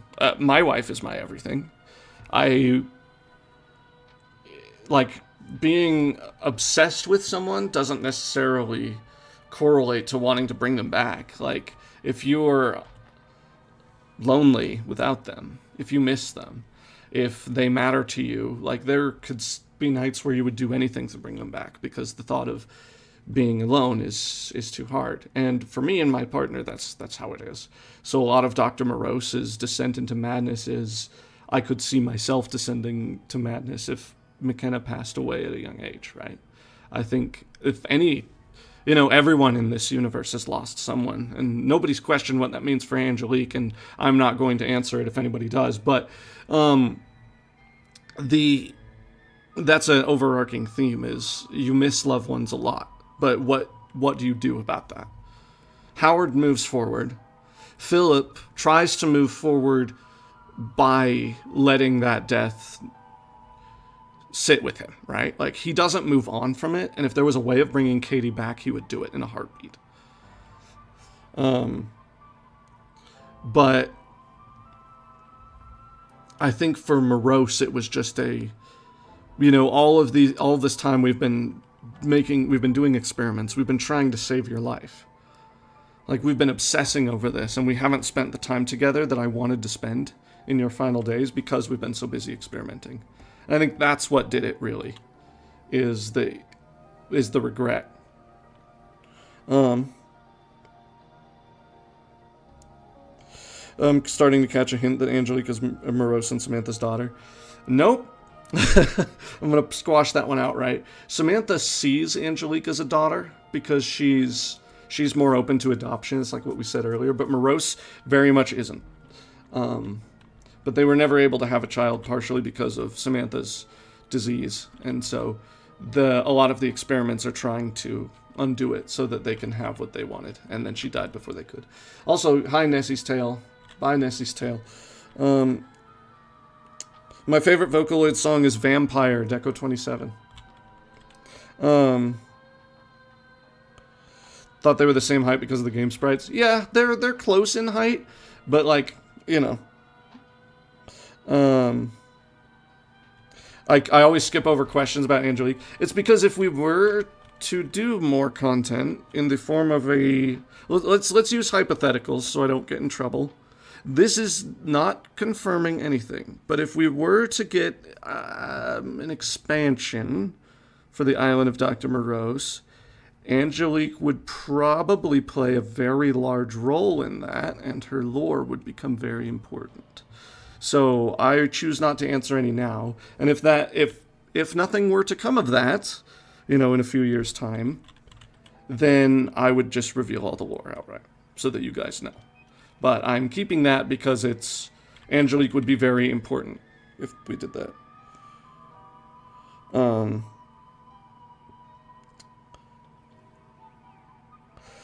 So I just used a random website, like spritemaker.net, I think is what it's called. Someone's saying to make a sprite sheet. And so I would just export all of the animations as individual images. So there's about, I don't know, 500 different images of Howard on my computer.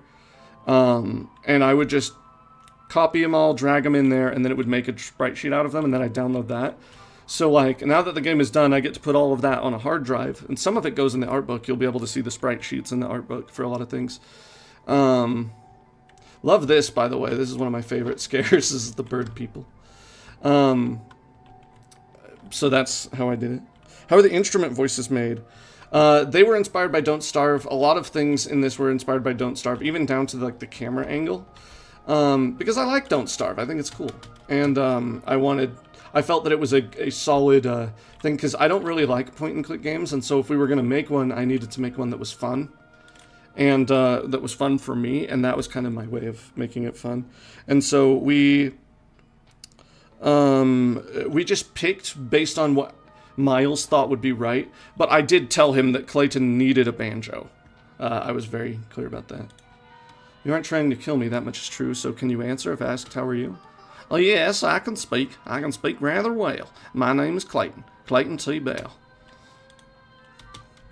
So you can see Howard is starting to gain empathy for the creatures on the island where he didn't have any at the beginning. And you can see that over time. A lot of games are inspired by Don't Starve. By Don't Starve. It's very amusing that Philip told Angelique about Howard's rhyming, and that's partially how she recognizes him. Oh yeah, yeah. It's very funny. If Philip wouldn't have escaped without Howard, and neither would Angelique. So someone mentioned, what if they escaped together? And it wouldn't have happened because Howard is the reason that they both got off. Angelique is very, she's strong and she's independent. She probably could have, but she was betrayed. The doctor told Hank, or Frankie, the one true Frankie, that nobody was in there, that the lab was clear. He believed Dr. Morose, and so he shut the door on her, and the spiders got her. The spiders would have killed her if Howard didn't rescue her. So, I love Clayton. I drew him in a day. I came up with him and drew him in a day. And McKenna, there's some very cute drawings of Clayton when I told her what I wanted from this design. Which I could watch longer. Hope you have a great day. Thank you, Blue Kitten, for being here. I'll make a VOD of this that's like edited down, and so you'll be able to rewatch what you missed later. Does Clayton survive the best ending? Oh yeah, absolutely. Clayton will eventually escape the island. Oh, also, whip. You can do that. I don't know if anybody found that you can do that. What, DAW? What do you mean DAW did I use for this game?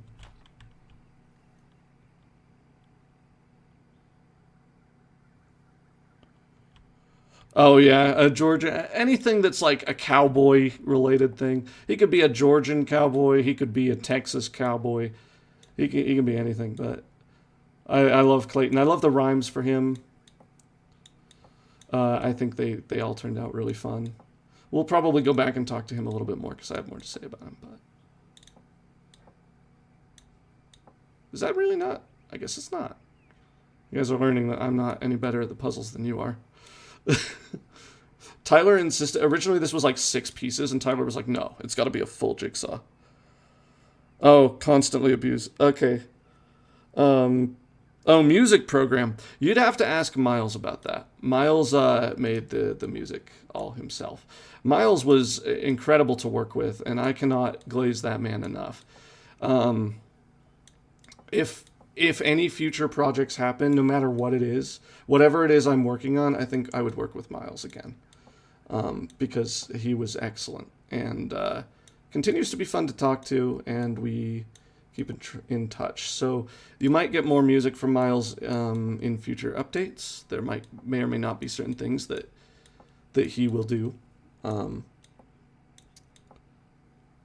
that's all I'll say about that. Who's the guy that shows up behind you during the plant guy genuinely scared me a lot. Let's see. Clayton's in his 40s, by the way. He's a very old man. Let's talk about the plant man here. I love him. He also was almost not in the game. So most of the dev time, you might notice that I'm saying a lot of stuff like that. Like, oh, this was added late, this was added late. And the truth is that most of the dev time was spent getting the first third of the game to work properly. My bag is full. He'll stay here until I move or my mouse moves. So, but I'll explain who the... Of course it's full. This always happens to me. Anyway, I got the upgrade and everything, dang it. This happens to everyone, I swear. Their bag gets full. I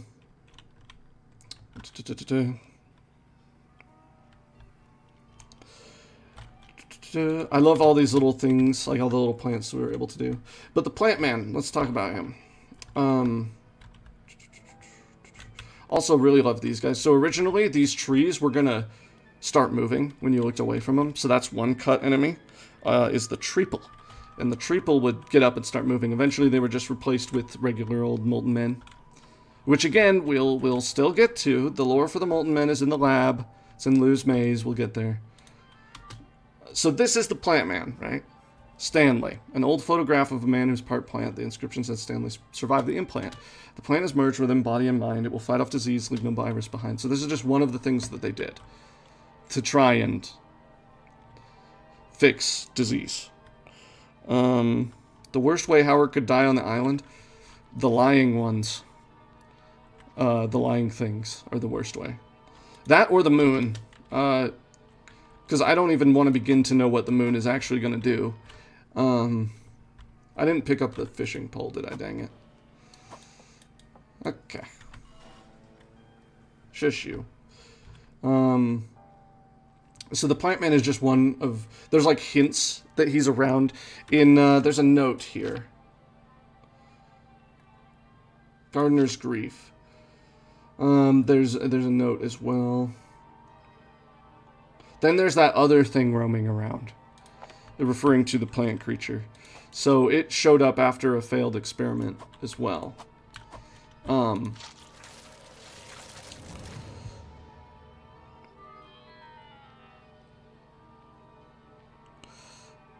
Gotta go see the rest later. Have fun. Thank you. Thank you for watching. Thank you for joining the stream. Yeah, I don't know how much longer we'll go. Well, I do want to finish the game, but frankly, from here, it's not that long if you know what you're doing. It will be longer at some point, but it's not that long right now. Okay, so I have everything else I need. Let's grab the fishing pole. Bye, Calypso. Thank you for making content on the game.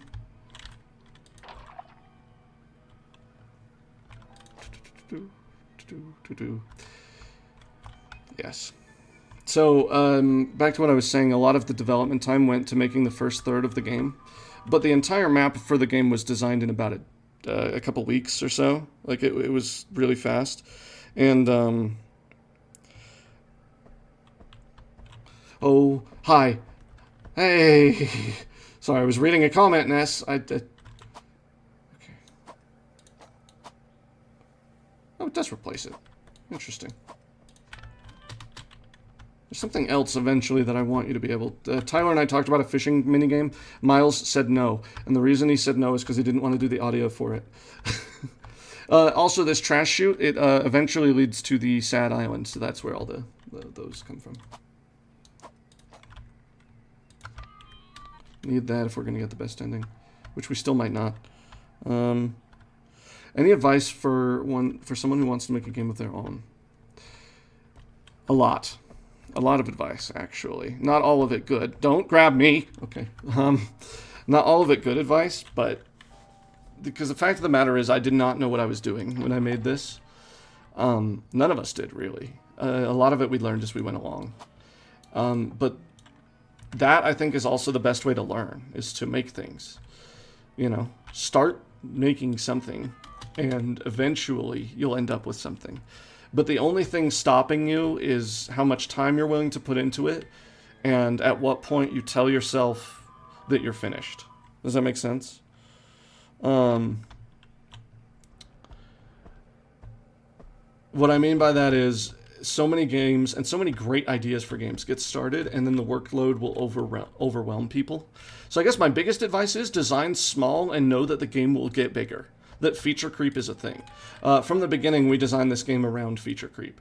We knew that we wanted 3 areas, just 3, right? And a lot of those areas became much bigger over the course of development.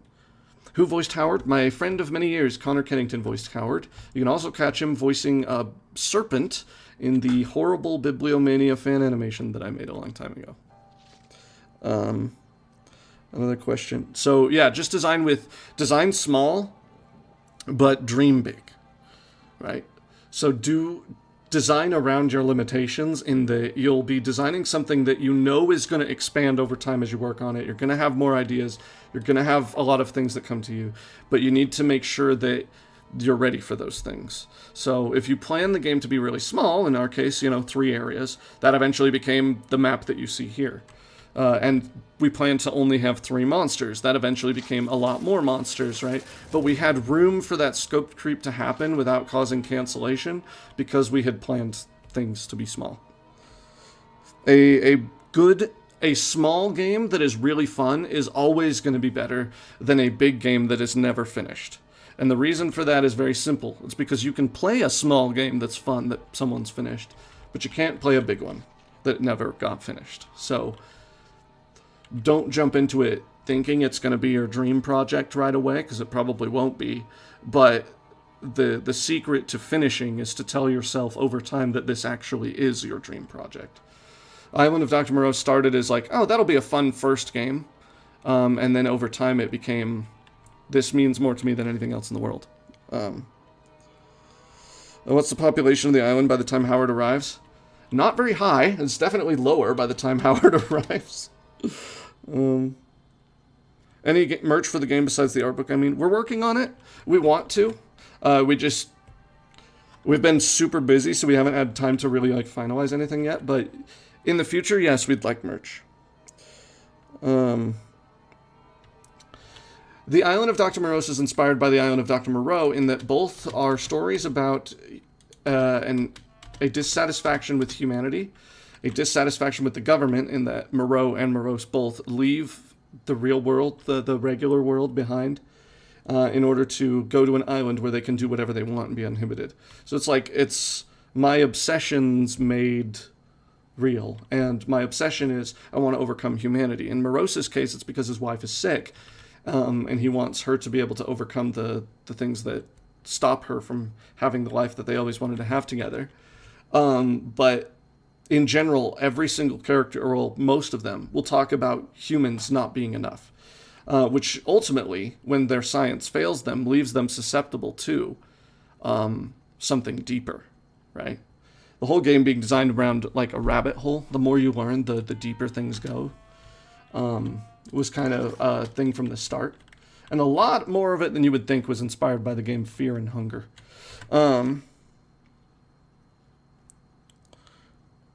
Reason. But yeah, he wants something more. He wants to be more than human, and that is a theme that both Dr. Moreau and Dr. Morose share. Whoop. Everyone hates these guys, except for me. I think they're lovely. One of them's gonna kill me here in a second. Nope. Okay. Could I make a different game in a different art style? I think there are a lot of things that I could do. It is not impossible for me to make another game that Tyler and I make together. Not impossible. I will not say anything about that, but I will say that it is more likely for the next thing you see from me, whatever it is, be it a game or not, that it will be completely different, because I'm prone to getting bored very quickly. ADHD will do that. And so I think it would be much more fun to explore something different, completely different, than it would to continuously just do stuff in this universe again and again. That's not to say that there won't ever be any more content in this universe. It's just, you know.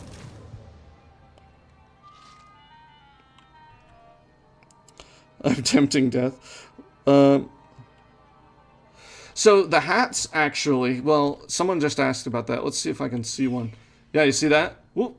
The web itself is the hat. So the hat drops down, it lets go, and the fingers go away. So if I go elsewhere, if you... Oh, shoot. Hi. I didn't expect you to come from there. Okay. Nope. There's a spot over here. Here, where you can see the hand of the hat as well. And so, yeah, you see the hat is the web. The adhesive hat web. The design for the hat web and everything, it was one of the first things that we brainstormed. After the first 3 months, after we knew there was going to be more than 3 monsters, Lewis came next. But what inspired the spiders? I hate spiders. The spiders frighten me a lot. I think they're very important in nature. This is Howard's face with a crown, referencing a character from The King in Yellow. Do not be surprised if in the future it takes a lot more work to get the section of the King's Monolith, by the way. Because there was supposed to be and it got cut, so it's going to be getting added back in. Does Angelique have a canon voice? No. I had to voice her myself. We just ran out of time. I felt a little weird about it, about voicing her. So I think in the future, if we did, you know, a definitive edition or maybe in one of the future updates, we might find a voice for her. Because I think she deserves to have one. But no, not yet is the answer to that question. Yes, it is a nod to Samantha in the Kingdom of Carcosa, but it's meant to kind of resemble Howard, just as a way of the island messing with him. Here is where Angelique did her experiments. Let's say hello to her. We've got what we need.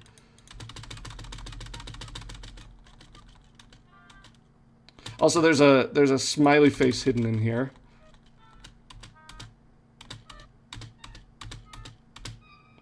Right here. Look at it. Yay.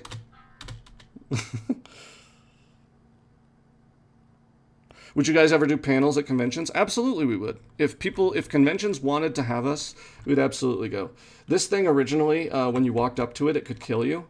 And there's animations for that as well. Again, too dangerous, was causing too many problems. And also there was a strange bug with it that,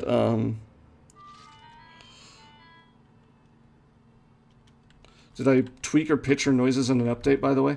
No, so she makes different noises here than she does elsewhere in the game. She has a different sound bank for her kind of squeal noises when she's needing help and for when she's talking. But there's there's almost 50 different possible sounds she can make. Howard has 75, so there's a lot. I am gonna have to concentrate here because I'm not good at this boss. Tyler loves how many spiders there are. I think it's a great test of strength. This was not supposed to be the first boss. It was supposed to be the second originally. But ultimately we ran out of... The first got cut for a variety of reasons. We'll discuss that if I get around to it. Come on, Giganta, you still kicking? One time I beat her and then got killed by a regular spider right after she died. And that was... Whoa! Whoa, guys! Whoa! Let's hold our horses here. There we go. Also, I love that they stay on screen and just twitch. I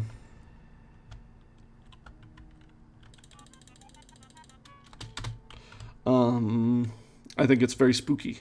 It freaks me out. So the spiders were inspired by that. They were inspired by a lot of other things. We thought it would be fun to do like the red and white stripes because that's a thing you see in Geisel's work a lot. And instead of a hat, which is where you usually see those things, we were like, how do we do that and make it weird? And we thought spider webs. And then it became really fun to be like, oh, we can make mazes and labyrinths of everything. Yes, he looks like Eggman. I've been told this. I wasn't the intention, but it's very funny that he does. I may, if this will never happen, but in a perfect world where a live-action film happens, okay, we would definitely, absolutely ask Jim Carrey to do his Eggman performance for Morose. An arachnophobia mod or option? So, by which you mean make the spiders less frightening for people who suffer from arachnophobia.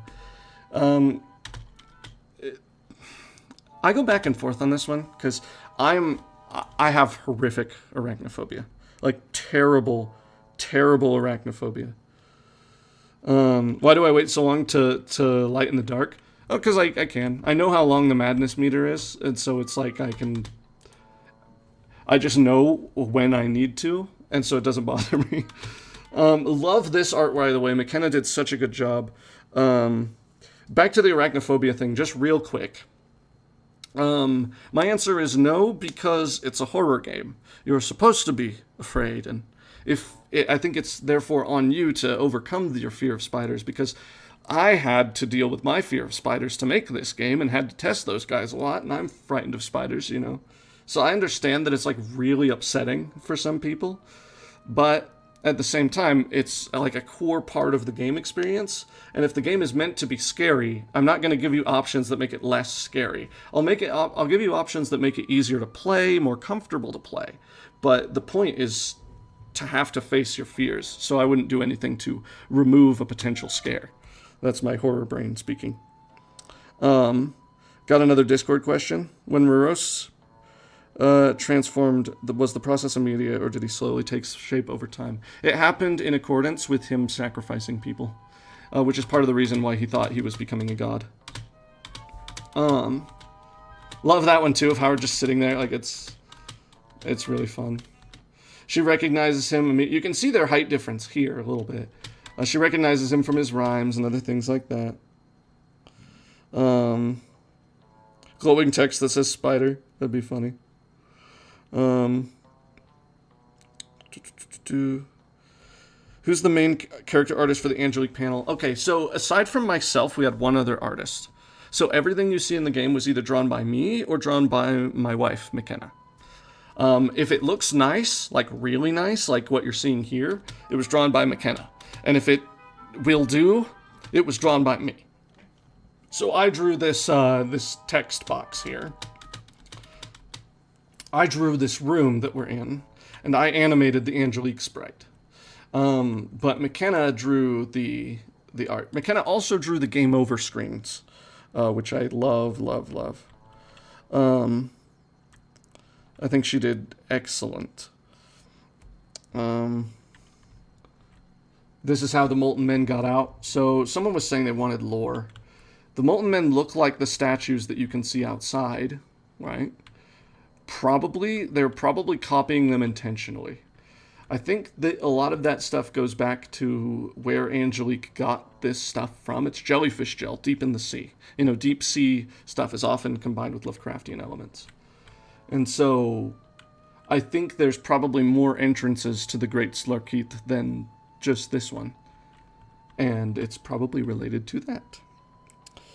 The Discord is really enjoying the answers. Oh, thank you. I'm happy that they're... I'm probably saying too much. I'm a little afraid that I'm giving away everything, but... Love this. This is a great little reference. Did I really not go through... Okay, well... Alright. That's fine. I know where. Teapot, teapot, teapot, teapot. I love Nowhere's little voice as well. Okay. What do we need here? Lung swelling goop.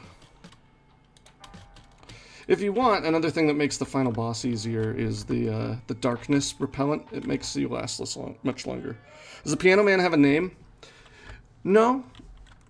I wouldn't be opposed to someone giving him a name, but he does not at the moment. Why did I come out this way? What was I doing? Yes, okay. I need to go to the Moon Man. Sorry. Is it all pink or only the mouth pink? So it's pink because that's the inside of its mouth. Its teeth are black, as you can see here.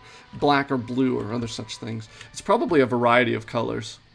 But the island is triangular, another, mention of the theme of 3. There's a lot of that motif in this game. It's triangular because venomous snakes have triangular heads. And so that was kind of the design there. So the island itself, the entire island is shaped like an upside-down triangle, which is in reference to a venomous serpent. Does Howard calling Philip his anchor? Oh, boy! He just waddled right in there. That's new. Which death screen is my favorite? So everyone on the dev team has a different favorite. For me personally, my favorite. Oh, that's such a tough question because McKenna did so good with all of them. I really like the Moose one because it's funny. I like the Bolton Man one a lot. I like the Madness one is a close second if it isn't my favorite. But I think the Ancient one's death screen is probably my favorite. That or the Blood Howard one. I think that one's really good. But yes, using the word anchor was intentional multiple times to draw parallels between things. Howard is concerned with saving Philip at all costs, but that is also the thing that led to Morose's downfall. So, if you'll notice, toward the end of the game, he begins to let that go a little bit, and will actually... Oh, I don't have the key, of course. Sorry, I'm used to having dev tools here. Morose also used to get stuck there. That was funny. Which side is he on? Hello? He's on that side! Okay, we're going this way.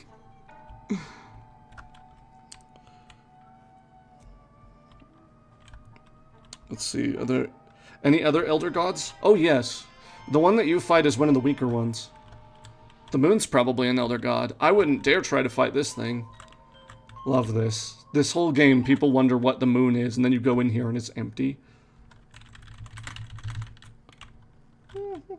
Grab. Oh, right? Alright. Let's go, Runmo. I love the Meatball Man. It is one of my favorite scenes in anything ever. I've been a huge fan of Gooseworks for a long time. I think I hope she is the correct one, or the correct pronoun to use. But I think she's an incredibly talented artist. I think Digital Circus is really cool. I am sorry for how the fandom of that has affected her. I think that's rough. That's not to say that the fandom is necessarily only good or bad people, because I'm part of it. But, it got more attention than I think she was ready for. But all that's to say, I think it was a brilliant idea to mash up I Have No Mouth and I Must Scream with modern gaming, like virtual reality stuff. I think is genius. I haven't seen the last act yet. I'm going to see it when it comes to YouTube. I didn't see it in theaters because I was afraid of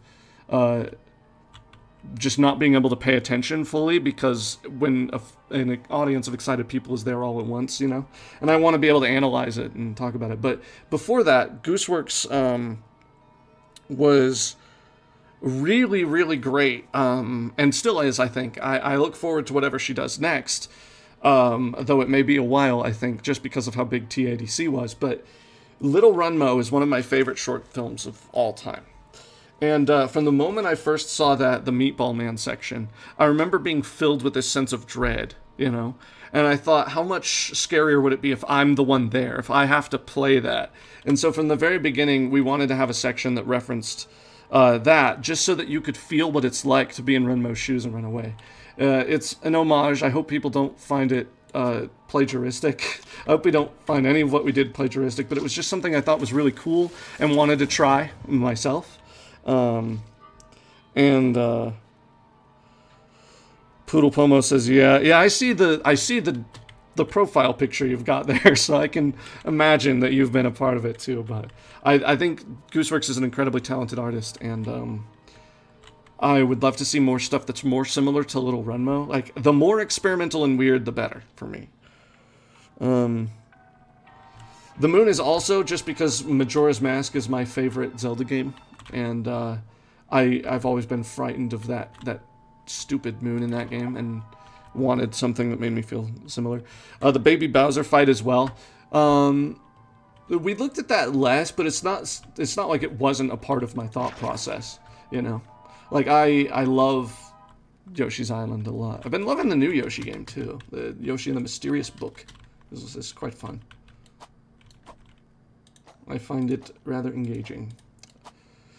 These are Swamp Living by G.M. Lewis.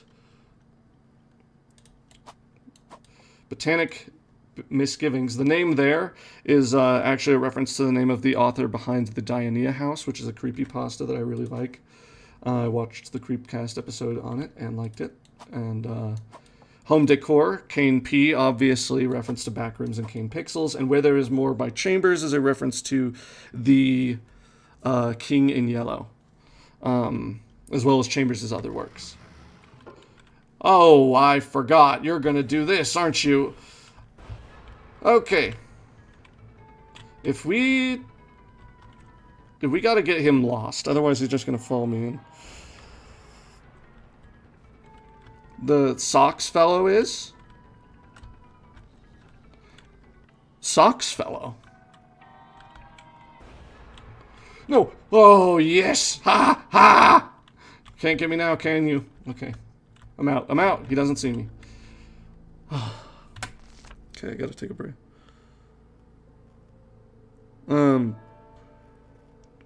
What are we talking about? Okay. The square bend triangle. Interesting. The creepypasta, the botanical book is based off of, it's called The Dionea House. It's very good. There's a Creepcast episode on it if you watch that.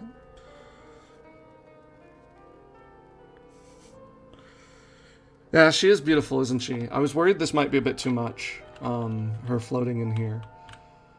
But you can see the nursery that never was back there. We were able to get here in time, so Philip should be fine. Yep, he is.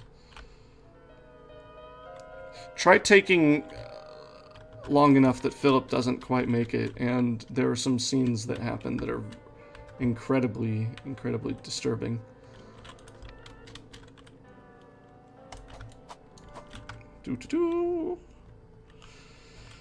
Yeah, this is one of my favorite areas, is this massive reveal right at the end, you know, of all this stuff that's been going on, and it's really heartbreaking. I tried to design it from the perspective of, if my wife passed, what would I feel, and how would I come to terms with those emotions? Like I said, Lovecraftian horror is most effective when there's humanity to it, you know?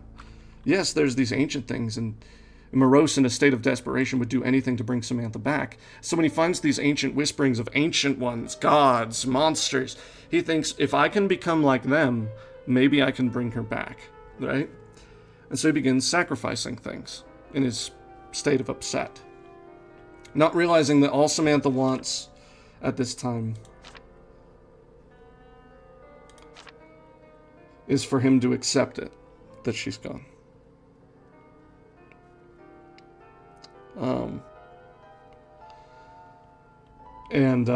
That's so tragic, because she at the end realizes that all the experiments they were doing in desperation to save her, that it was a lot and it was too much. And she just wants something better for him. She wants him to learn, and she wants him to move on and maybe start doing some good instead of everything that they thought they were doing for the good of mankind. And we know that that's not what happens, that Thomas goes a completely different direction. And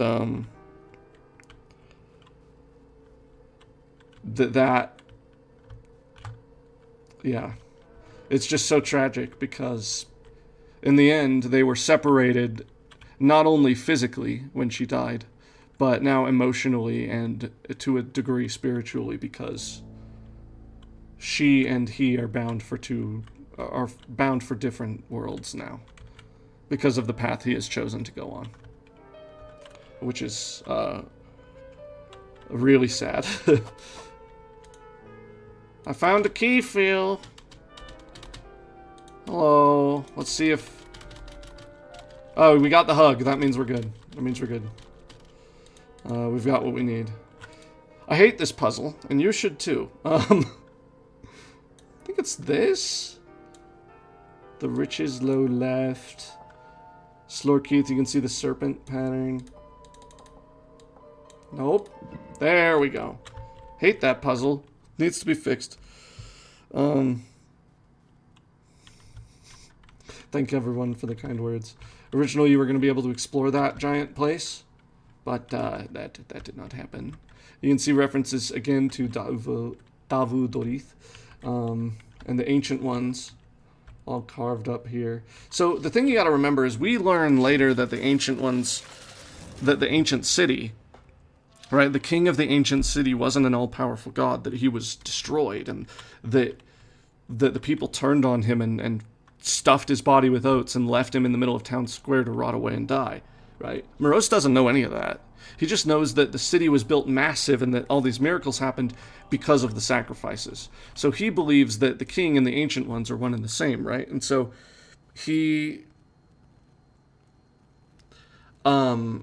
what he wants is to become like the ancient ones so that he can bring her back to life.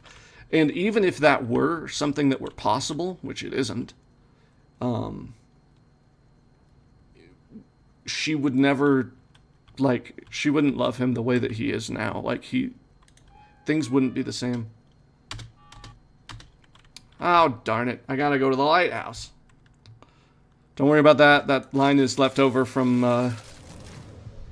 beta. It's gonna rhyme in the future. It just doesn't right now. Would Howard have small scars on his hand? The 667 thing is not a reference to the meme. I'm sorry. It's funny that it's there and that there's a meme, but it's because it's one number higher than 666, and because the Doctor needs 3 more sacrifices before his ascension, as it were, is complete. That's not fair. Come on, man. You can't just do that to me.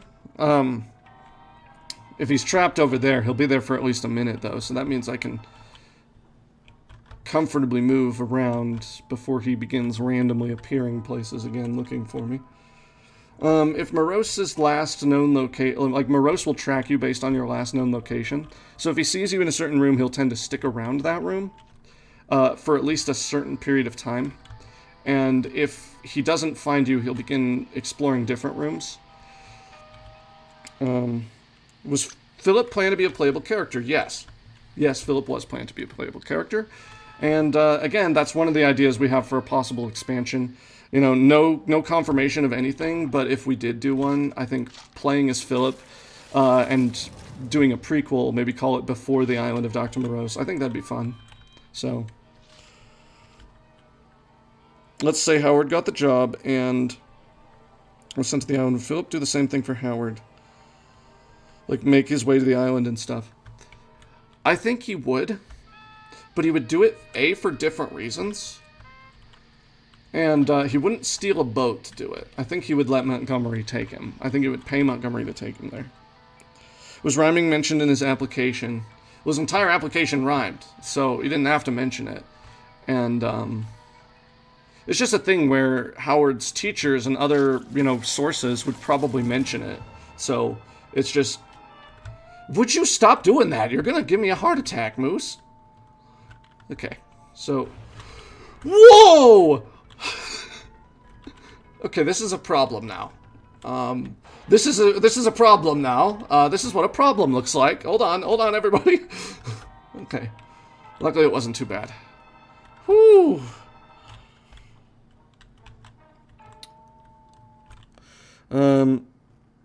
Yes, Howard would have scars on his hand from the flowers. Probably little ones. I think as he got older, and this is something someone mentioned, it's not something that happens in the game, but it's definitely something that would happen in real life. Or in real life. Would happen, in the lore, is I think that Howard would slowly devolve and become less and less human. Like, the flower is less and less accurate every time. Is something that I think would be that would be canon. We can't, for gameplay reasons, it's not something we can really do because we don't want to punish the player for saving too many times beyond what's...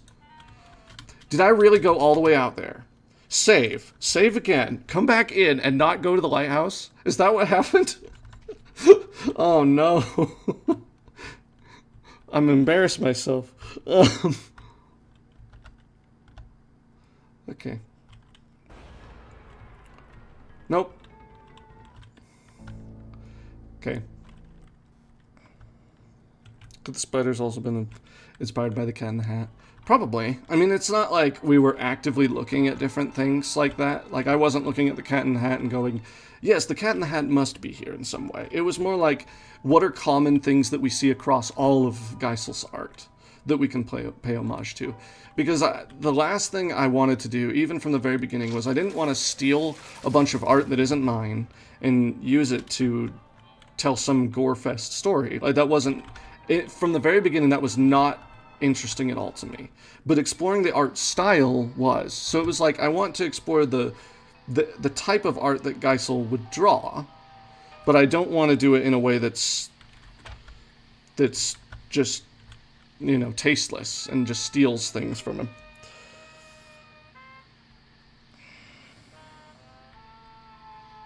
Everyone can get ready to be sad again. Oh, yeah.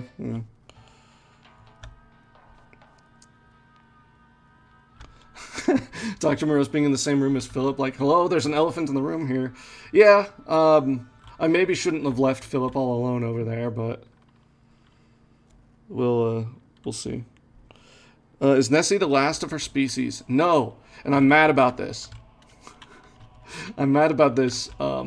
Nessie's sister can be found in the ancient city. She's not the last of her species, and there were supposed to be many more that you could see down there. But someone told me not to do it, and so I didn't. Okay, give me the thing. Okay, the show slingshot one is the one you need, by the way, to solve the puzzle.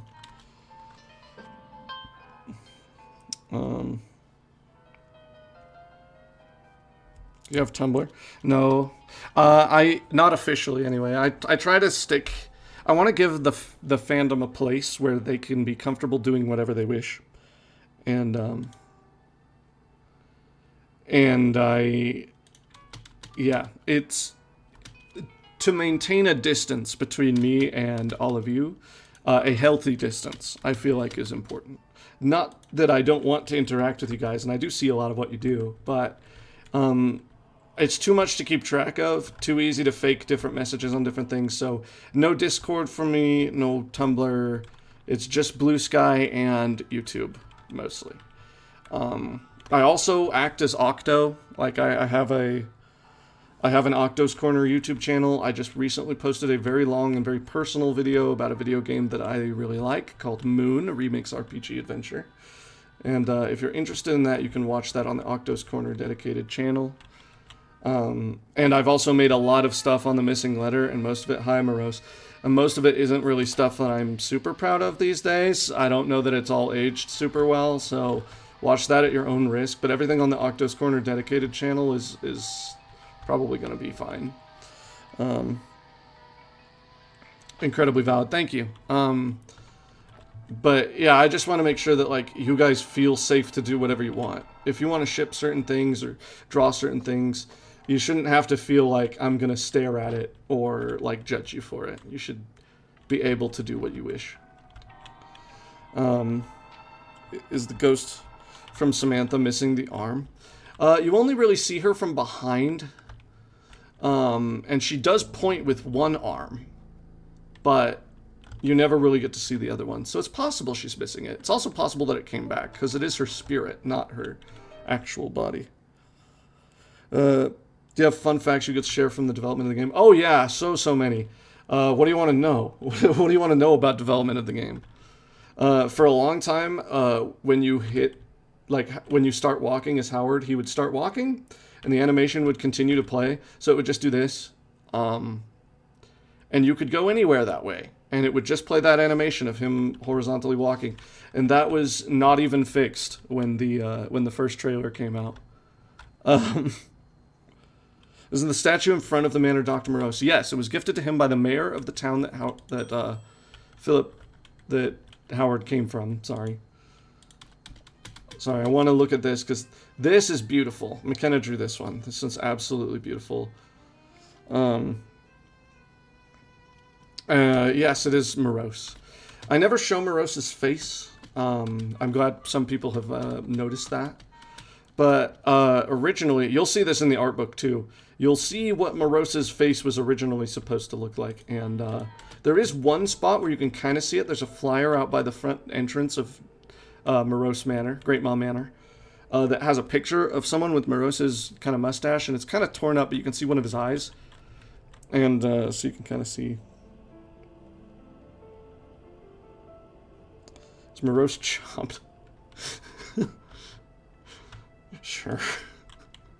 I love the music here, by the way. I'm just going to pause and appreciate it for a while.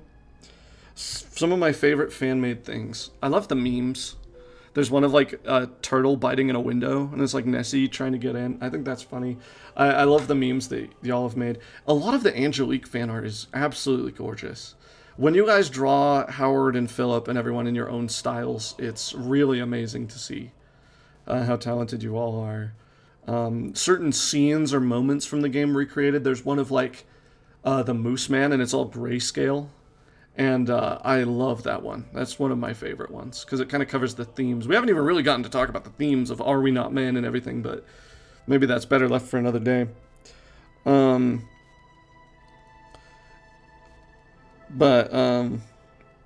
What's my favorite part of the game? My favorite part of the game is actually the manor.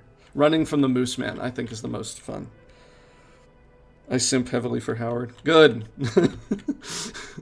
Howard's amazing. He deserves it. Okay, what inspired the Molten Men?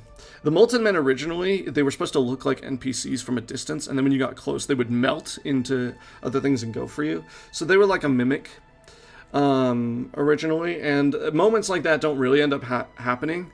But my mother, funnily enough, looked at one from a distance and went, "Oh, it's Philip, it's my friend," and then got killed by one while she was playing. One of the blue sky posts during the countdown. Yeah, the ancient city. So the ancient city was my favorite place to draw. It took weeks. Because I just let myself have a lot more fun than I would in any other area. Someone also said the art style. What inspired the art style was looking at the midnight paintings of Theodor Seuss Geisel and thinking to myself, I want to walk around in one of those. And I want more people to know about them. And also, I've never seen a horror game. I've never seen a point-and-click game. I've never seen really any good indie game look like that. And if we did it right and we pulled it off, I think it'd be interesting to see. And it was, I think. What is Howard's favorite sport? Howard loves fishing. He also loves playing pool. Tyler really wants us to do an update where you can play pool with nowhere in his bar area. No promises on that, but that's the thought had crossed our minds. Someone just said, I heard you had to fight tooth and nail for Philip to keep his beard. Oh my gosh, the beard thing. McKenna hates the beard. Hates it so much. And, yeah, we used the save flowers, so that they're going to be a problem. Okay, I can't drop you. That's a bug. By the way, this is the monolith. So the chunk that they dug out, you can actually see part of the digger digging it out. This is where they got it from. And that is the king's body in town square there, stuffed with oats. More experimental horror. What the? For a long time during development, he couldn't get down here, so... Okay. Look, I'm going. Okay. More experimental horror. I want to. I love horror. I love it when horror is weird. I love it when horror games are different from what you've seen before. So no matter whatever you see from me, if it's coming from me, and it's not just a video essay or something, it's going to be different. It's going to be weird. And it won't be boring. That's my only hope for things that I make. Suffer like I did, that's what ruined my... I say this with love, Philip's beard is the only thing fighting the Dr. Seuss same face syndrome. Oh my gosh, yeah. So, like, I knew he had to have the beard, right? McKenna just hated it. She was like, he looks like an Amish person. No hate to the Amish, of course, but, you know, they won't ever see this, so it's fine. But, like, she hated it. She thought he looked like a pilgrim. She thought he looked like a stupid guy, and I loved it immediately. I wanted her to go extra with the beard. I wanted more from the beard. And, yeah. Yeah, I had to fight for that beard, but I'm so happy with it, with how it turned out. Love these statues as well, like the melting statues. They were inspired by the, so Alien Covenant had a poster with like this statue of all the xenomorphs and stuff, and these were inspired by that. I wanted to do something similar. I hate Alien Covenant. I don't think it's a very good movie, but I do like them.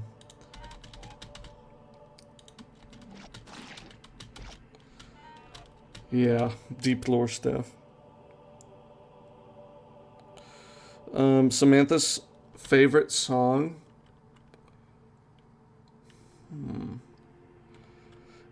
Well, given where they are, given...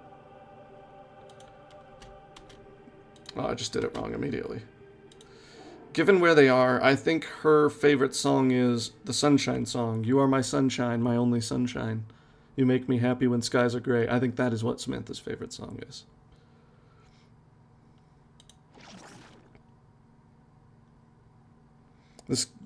This game, the second I heard of it, genuinely made me so intrigued. Immediately became my top horror games of the year. I need more from you guys. I want to make more, frankly. I do want to make more.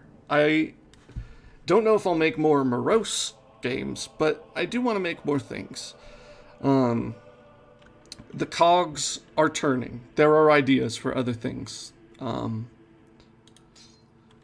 But I won't make any promises. It just comes down to whether or not we're able to. Because, you know, I gotta eat, too. So I have to have a job. I gotta work and do other things. And as much as I'm so pleased with how this game is sold, and that's really helpful, you know, it takes a lot of time and effort and creativity to make one of these things. And so it's just a matter of whether or not everyone else on the team would be willing to work with me on it again and do stuff like that.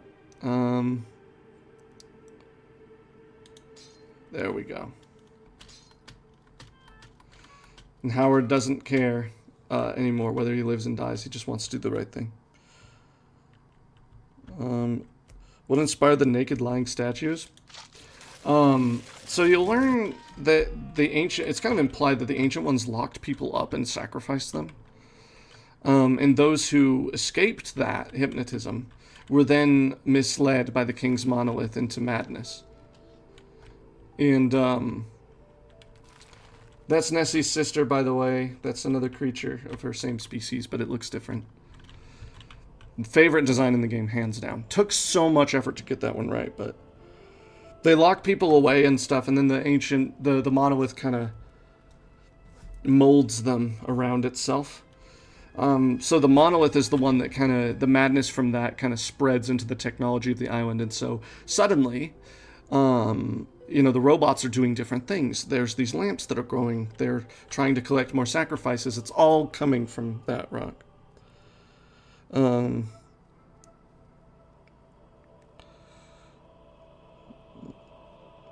Howard on my island is struggling to lift up soda cans. Is he truly that weak? Well, he's not the strongest little guy, you know. But what's Nessie's sister's name? In the files, it's just Neththie. Nethie. So there's Nessie and Nethie. So there you go. But I don't think Howard ever actually gives a name. And the clock over.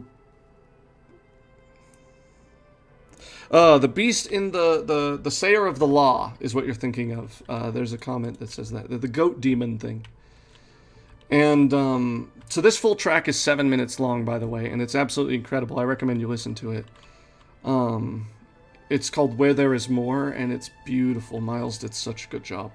He texted me, and he's like, hey, I may or may not have made a 7-minute like an over 7-minute long song for your area, for the final area of the game. And I went, no, you didn't do that. You didn't force yourself to go through that. And he did.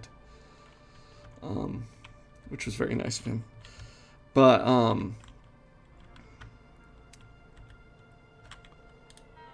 my bag's full. Oh yeah, the keys. Telescope. Well, that's about to not be a problem, because I've got a telescope. Bag bigger or satchel? Oh, yeah. I love this music here. We'll listen to this for a second. What's the King's Rock made of? Nobody knows. It's some sort of ancient jewel that was worshipped by the Ancient Ones, because the Ancient Ones worshipped Dafudorith. So the Ancient Ones are worshipped by the people on the island and the king, and they're just like, they're the lowest of all these things. The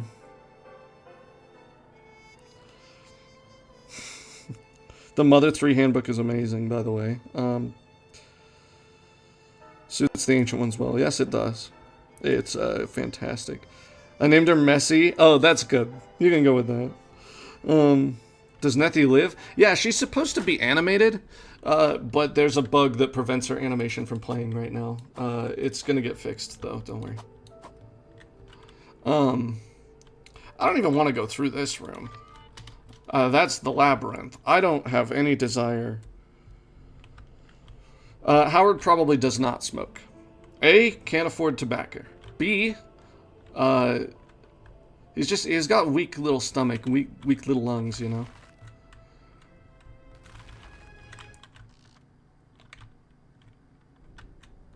The Lovecraft building. I love that so many people figured out that it was H.P. Lovecraft. There was a cut puzzle here. I'm sure you guys can tell. But there was a puzzle going here. I won't explain it in case it comes back, but... Can I say the true ending lines? Sure. Howard, don't do that. Okay. Howard and Philip's jobs. I mentioned this before, but I think it'd be funny if they worked at a convenience store.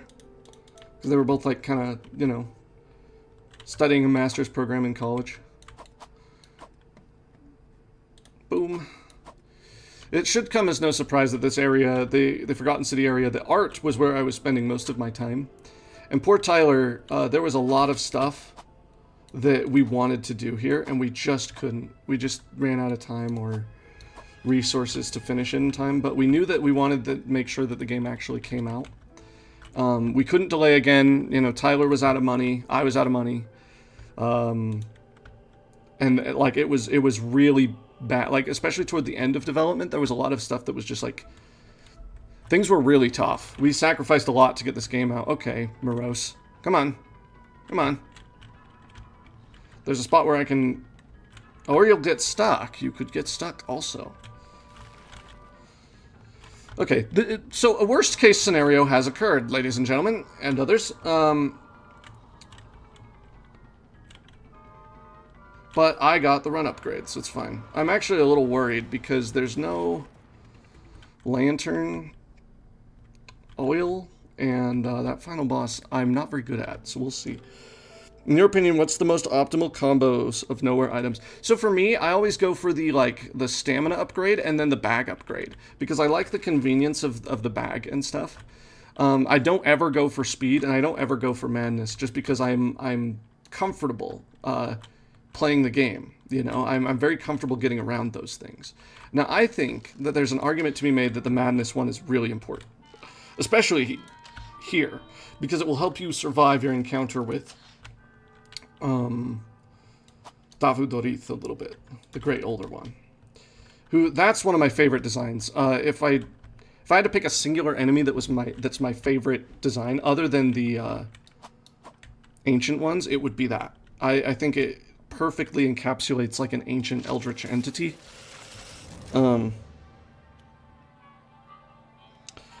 me what gets patched. The not being oil down here? Yeah, there's a lot of things down here.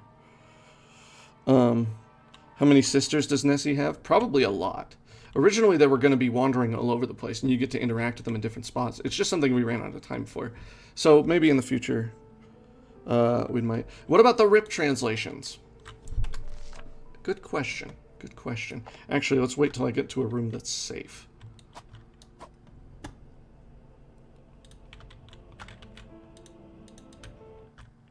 The Rip translations. Dr. Morose sent Rip down here to translate things. And he eventually found the truth. And the truth is that the king was not an all-powerful god. But the parts of those translations that Rip does know, like that he is able to do, are...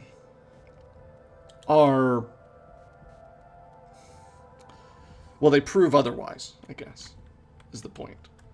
And so Morose is working on incomplete knowledge, and Rip Van Fung is kind of an accessory to that. He's giving Morose everything that he can, but eventually Morose just kind of locks Rip Van Fung down here. So he's in that building at the very beginning, the sad-looking face, and he's probably just going to die in there. What happens to all Morose's buildings and remnants on Great Maw?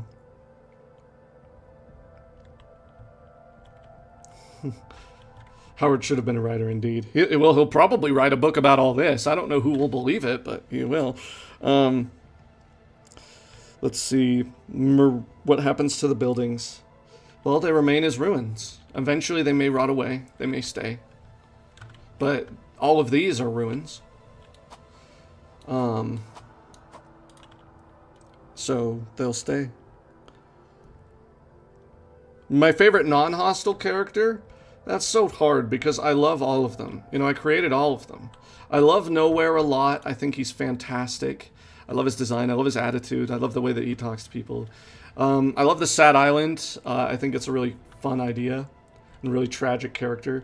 I think Clayton is definitely my precious little son that I developed and could never, ever do harm to. So, you know, I love all of them a lot, but I think Clayton probably. I saw fan art of Clayton, actually, at some point, and it made me very happy to see.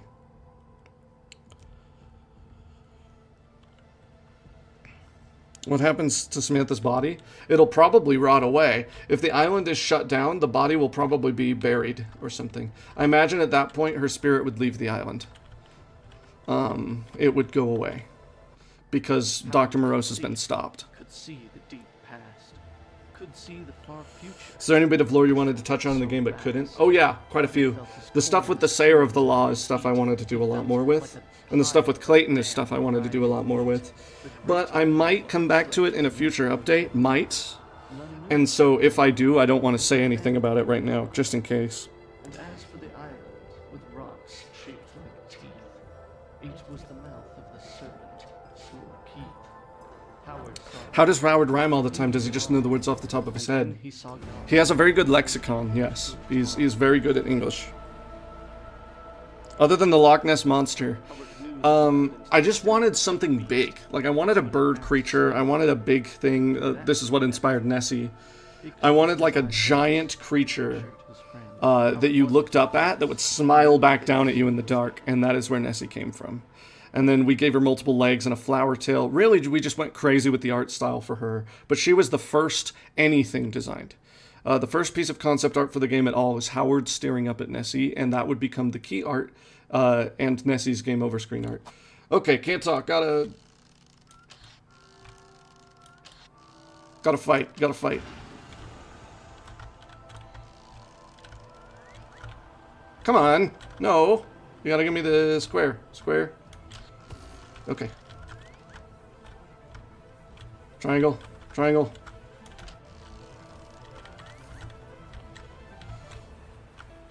Where? Okay. Square, square, square, square. Where's my square? No! Okay.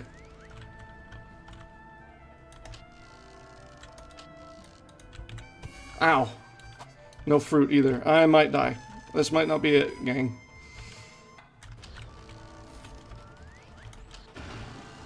Or maybe it is. I shouldn't say anything. I'm gonna jinx it. Ow. Oh, what? Oh, he got me.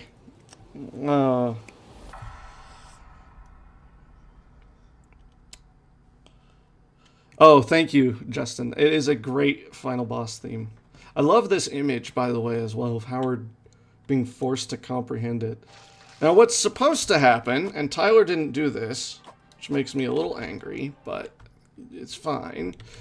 The final boss is supposed to autosave, and you're supposed to be able to just retry it, because there's a lot of effort that goes into getting into it, and I felt that it wasn't fair to ask players to do this whole part again.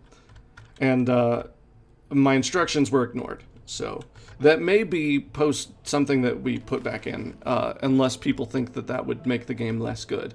But to me, it was always the intention that you could fight him over and over again and you wouldn't have to go back too far for it. Where am I going? I'm going to church. That's where I'm going.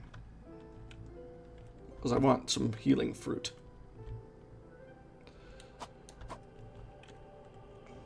The attacks have a little telegraph, but it's not good enough. It's there's a little like sparkle, a red sparkle that shows up when they show up, and that's your cue to run an opposite direction.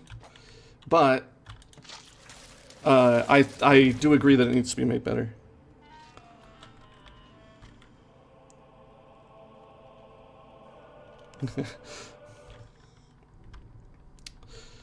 By the way, I just want to say, this has been a very successful stream so far, so thank you guys so much for joining. It's nice that so many of you have decided to come and listen to me ramble about this little game I made.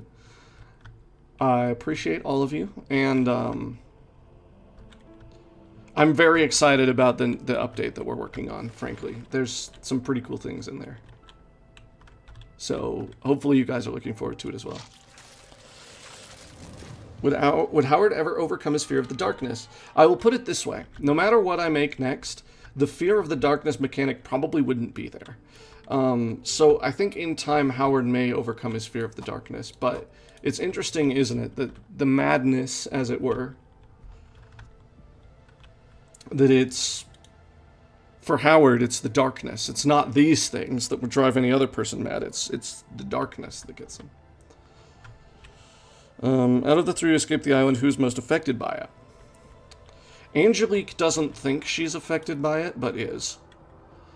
And that's all I'll say about that. Philip, I think it'll take a while. You know, in other endings, you can see that he's put in a home. Like, Philip is very, very messed up from all of this. There's, canonically, and we might explore this later, but he has seen, like, the ghostly, haunted visage of his sister while working here, and, I think that did some stuff to him.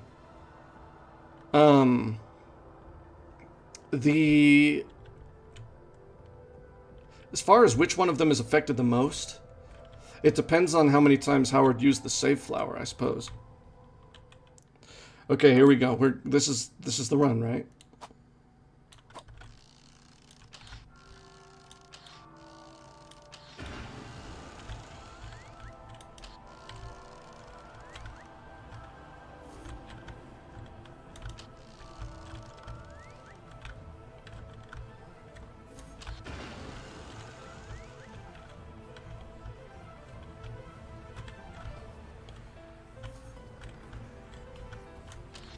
No, I missed.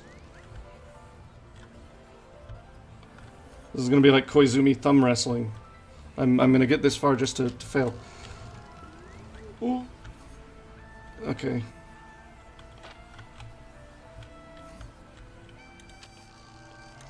Oh.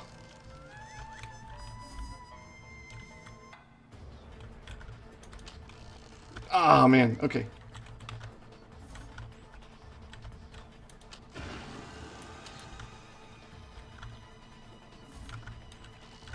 Did I already get the square? I think I did. But I'll get it again just in case. Oh.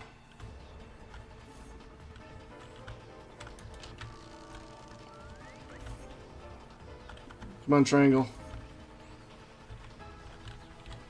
It's going to be right over here, isn't it? Yep. Boom! That was it. That was it. We did it, guys. We did it. Howard, I love you, his mother once said. I love this music for the fight. Thank you. Got shot and ended up dead. As a chronic saver, what have I done to this man? Is there a canon design for Katie Lou? Yes, there is. I just haven't shown it off yet. I probably will at some point in the future. Is the square bend triangle important to the game? If so, what's the deal? The square, L, and triangle represent the ancients' views on life itself. You can find out more about that in the ruins in the Deep Swamp. There's like a mural that shows the three in the order, and if you click on the different ones, it'll kind of... Or maybe it doesn't anymore. Maybe I changed that. But the square represents knowledge itself. The L represents going outside of what you think you know.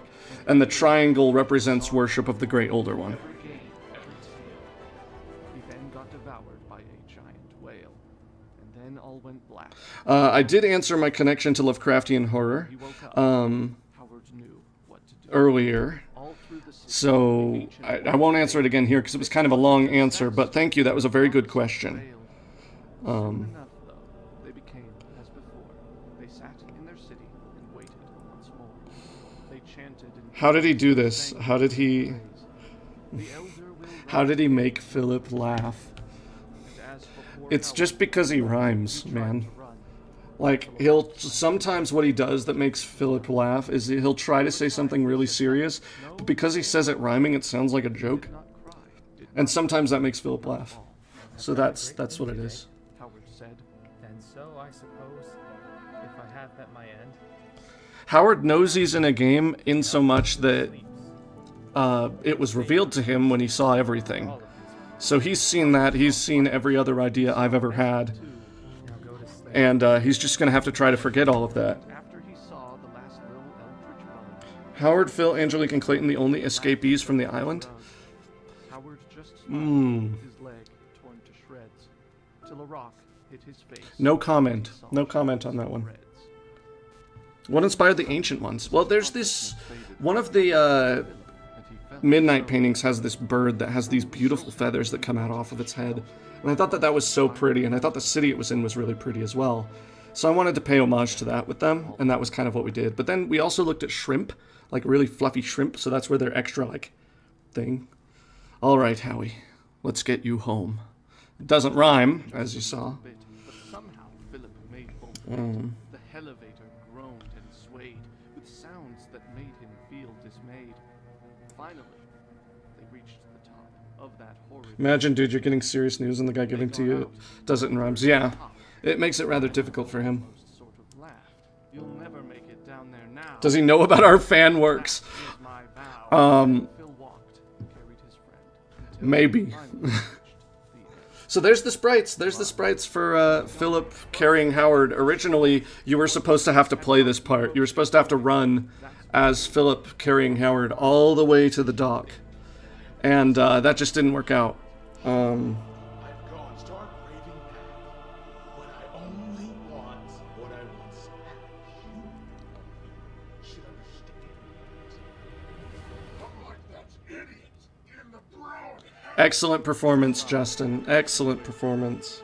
Everyone say good job, Justin. He's here. He's watching. That's when Philip saw the beak, and at that moment heard a shriek, not from Howard, who was still knocked out, not from Philip, who was too tired to shout, but from Morose, caught in a grab by Nessie, who'd escaped the land. She tore and ripped and made new bends. She I can do better. And I did. Then she smiled at Philip and licked Philip's Yay! Good job, Justin. say, I don't belong. This is my favorite thing. In the original book, The Island of Doctor Morose, the Puma woman ends up goring and eating Dr. Morose. I cannot believe Nessie takes the place of the Puma, Believe me, and she eats him. I can. the two left The lore of Nessie, why she's hungry, how long she's been hungry for, who she even belongs to, and where she came from. There's more of that in the art book as well. Was there any other concepts for the endings that you could share? Yeah, so originally, one of the endings was you would just be able to get back on the boat and leave immediately. And Tyler really wanted to do that, and I did not. I was like, that is not in line with Howard's character, it will demean the seriousness of the entire story if we just have a joke ending that you can get right away. It just didn't fit, so I said no. There was an ending where the slime on Angelique's arm, after they leave the island, that they leave the island and it falls off, like it falls apart, as though it only reacts properly when near the monolith, which led to bad things happening. When does the art book come out? The art book, as soon as we can get it done. I didn't want it to be over 100 pages long, but it is. There's just too much art to show and too much, you know, it's kind of like how we made the game and what our thought process was. So it's almost like a documentary about it as well. And is there any ending I consider canon? There's two. I think that the third ending is my favorite. The ending where you do not save Philip, but you do sacrifice yourself. I think Howard has learned a lot, and I think that completes his arc in a sense. So for a while, that was the canon ending. But so many people love the Nessie, the let's ride home on Nessie and make our own lab one, that's kind of become the canon ending. Am I the narrator?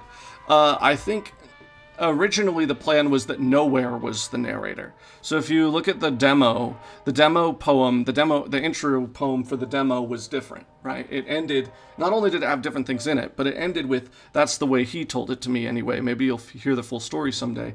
And that was meant to be Nowhere communicating to the player that Howard had told him a certain degree of the story. And ultimately that was changed, that was retconned, but you could still picture it that way if you want, as Nowhere is the narrator.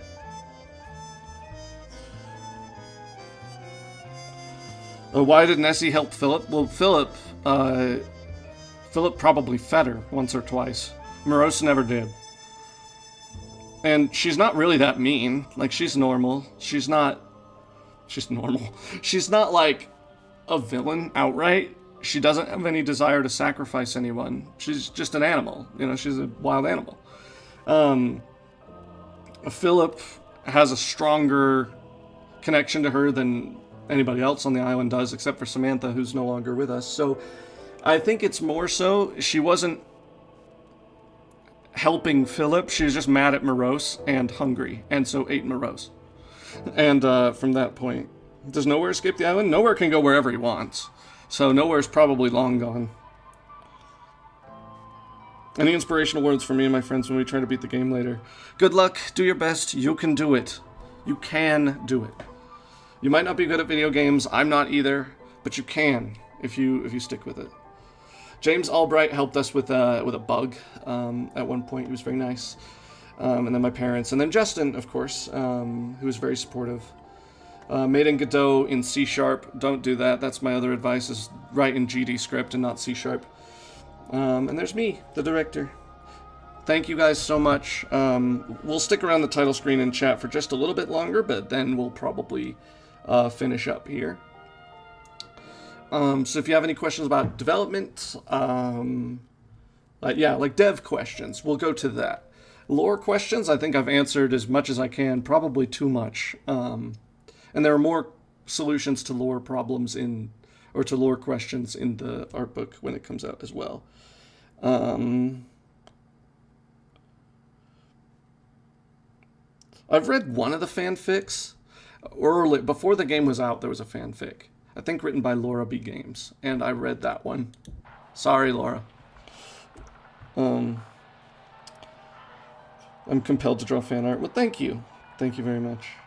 I have to go, but have a good one. Okay, it seems like everybody's about finished. So if there's any last final dev questions, then we will answer those. But from there, I think that'll be about it.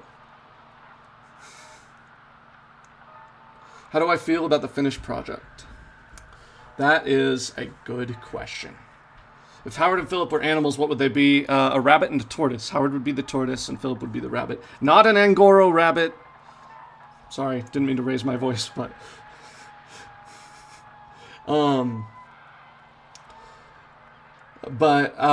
yes. Let's see. I am satisfied with it. I'm proud of it. I'm proud of it because I've always, my whole life, wanted to make a game. And really the only reason I did is because I wanted to tell a story that would matter to people. Anime, games, and things have meant so much to me my entire life. And so seeing my game mean something to other people is my way of paying it forward. So to me, that's the culmination of everything I've ever wanted to do, is make a game and have someone like it. And if this story has helped you through a hard time, or is helping you through a hard time, or matters to you so much that you draw fan art about it, or want to make fan fictions about it, I think to me that's the most important thing to me. And so for those reasons, I'm satisfied with it. Obviously, with the benefit of hindsight, there are a lot of things that I would do differently.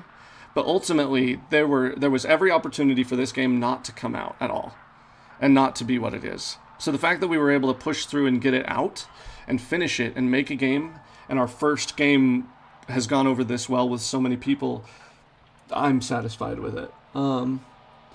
If Howard, Philip, or Animals, I asked that one. I guess I can ask, is the digital release of the book a payment? Yes. It was so much work to put it together that it's going to be a DLC you'll be able to pay for on Steam. Current asking price is about $5.99 for it, just because it's over 100 pages and a lot of work went into making the art. And so, but you might be able to get, we haven't decided if we're bundling it with the soundtrack yet or not, but you'll be able to buy the soundtrack as well. Will your team / you consider making another game? Deeply in love with the amount of work and love put into the final product. Look forward to future projects. I mentioned this before, but I'll mention it here again. Discussions are happening. I want to make another game. I have an idea for another game. It's just a matter of time and what ends up coming together. But whatever I do next is going to be different. We might do some content packs for this game. We might do DLC. We might not, but we might. But I personally am interested in making another game if someone wants to fund it. So, are Howard and Philip gay? Mention the answer to this question, but it's up to interpretation. That's entirely up to you. Will we get Clayton T. Bell plushie? I hope so. I would love that. Are any of the characters canonically good looking? I think everyone's good looking. I think everyone's good looking in their own way. I think it's... Yeah. Be confident in yourselves.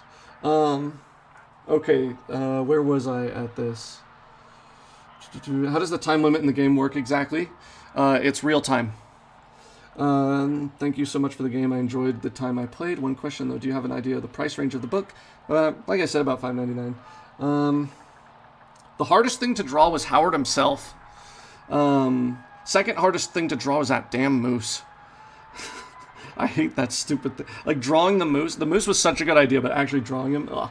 What sport would Philip be interested in? Lacrosse.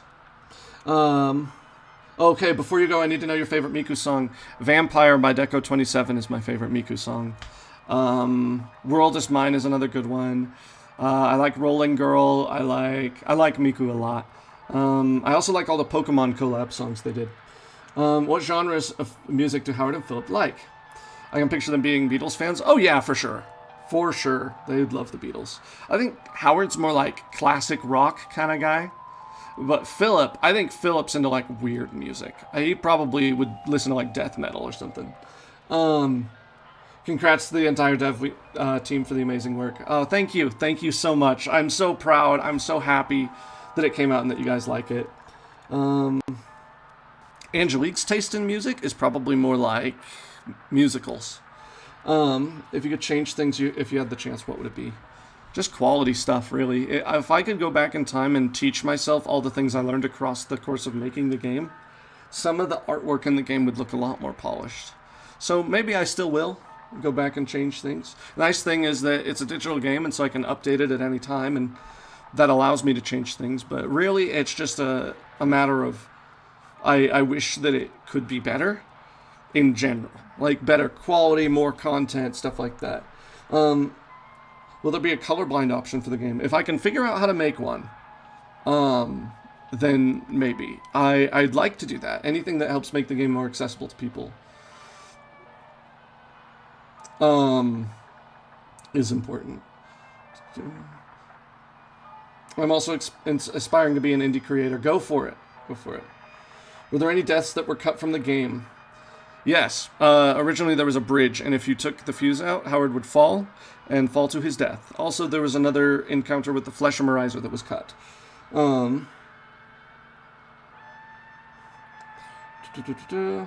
Thank you so much for the stream. Okay, we'll go to the bottom now.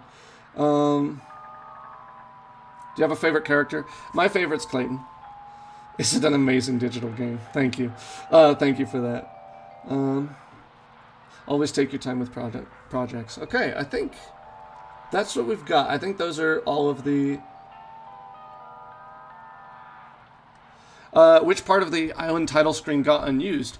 Actually, not really any of it, but there was an entire area called the Garden that was cut. You'll be able to see that later. If I could add one thing to the game, what would it be? The Garden!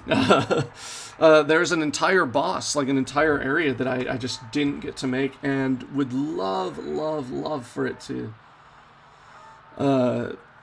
be that way. But yeah, it's in the art book. You'll see it. Will the new update have new enemies? Not new ones, but new encounters with old ones. Are we ever going to see a render of Samantha before her death, perhaps in the art book? Nope, it's not in the art book, but you may see it in the future. Oh, yes, I will end the stream by saying those words. I'm going to leave now. Okay, well, we've got a lot of information. Wait, one more thing. Can Philip and Howard sing? Neither of them play instruments. Howard probably can't. He could probably learn, but, I mean, he does play a weird, mysterious flute thing, so... How's 1.1 going? Going well. It's just taking a little bit longer than we thought it would. Can the save flowers eat people entirely? That is one of the things that will be explored in a new update in the future. Could any future DLC include that garden? It's possible. Justin, my wife. Is the garden that big glass area? So the big glass area is actually the greenhouse itself. And then if you look up, there's like a little place up there, up top. That's where you walk up to from the bottom of the greenhouse to the top. Any facts about the Molten Men? The Molten Men look like the statues intentionally, and are intentionally trying to replicate them. Do either of them have pets at home? No, but that's just a monetary thing, and the apartment complex they lived in probably didn't allow them, but they probably could in the future. I could see Howard having a dog. Yeah, I think that's about it. Thank you guys so much for joining. That was a lot of fun to do. I've given you guys a lot to chew on. I'll probably edit this down into a VOD, and then, like an edited VOD, and then it'll go live on the main channel, so this stream probably won't be available in its entirety for super long, but, this will come back. All this info will be available to you, so don't worry. But yeah, thank you so much for playing the game. Thank you so much for playing and for being fans of the game. It means a lot. It genuinely means so much to me. I hope you guys continue to support it. I hope you look forward to 1.1. There's a lot of new content that we want to do. And I will say this. If we do a second... I say a second game, like, if another game happens, it'll be different from anything you've ever seen before, and that is a guarantee from me. So, it'll be interesting. Ideas are happening, things are happening all the time, but genuinely, just thank you guys. Please continue to support the game, tell your friends about it, but yeah, thank you for allowing me to eat this month. I appreciate it. Alright, shall we finish with the thing? Alright, here we go. Howard and Philip are once again close. They've escaped from the Island of Doctor Morose. And you have too. Thank you for watching.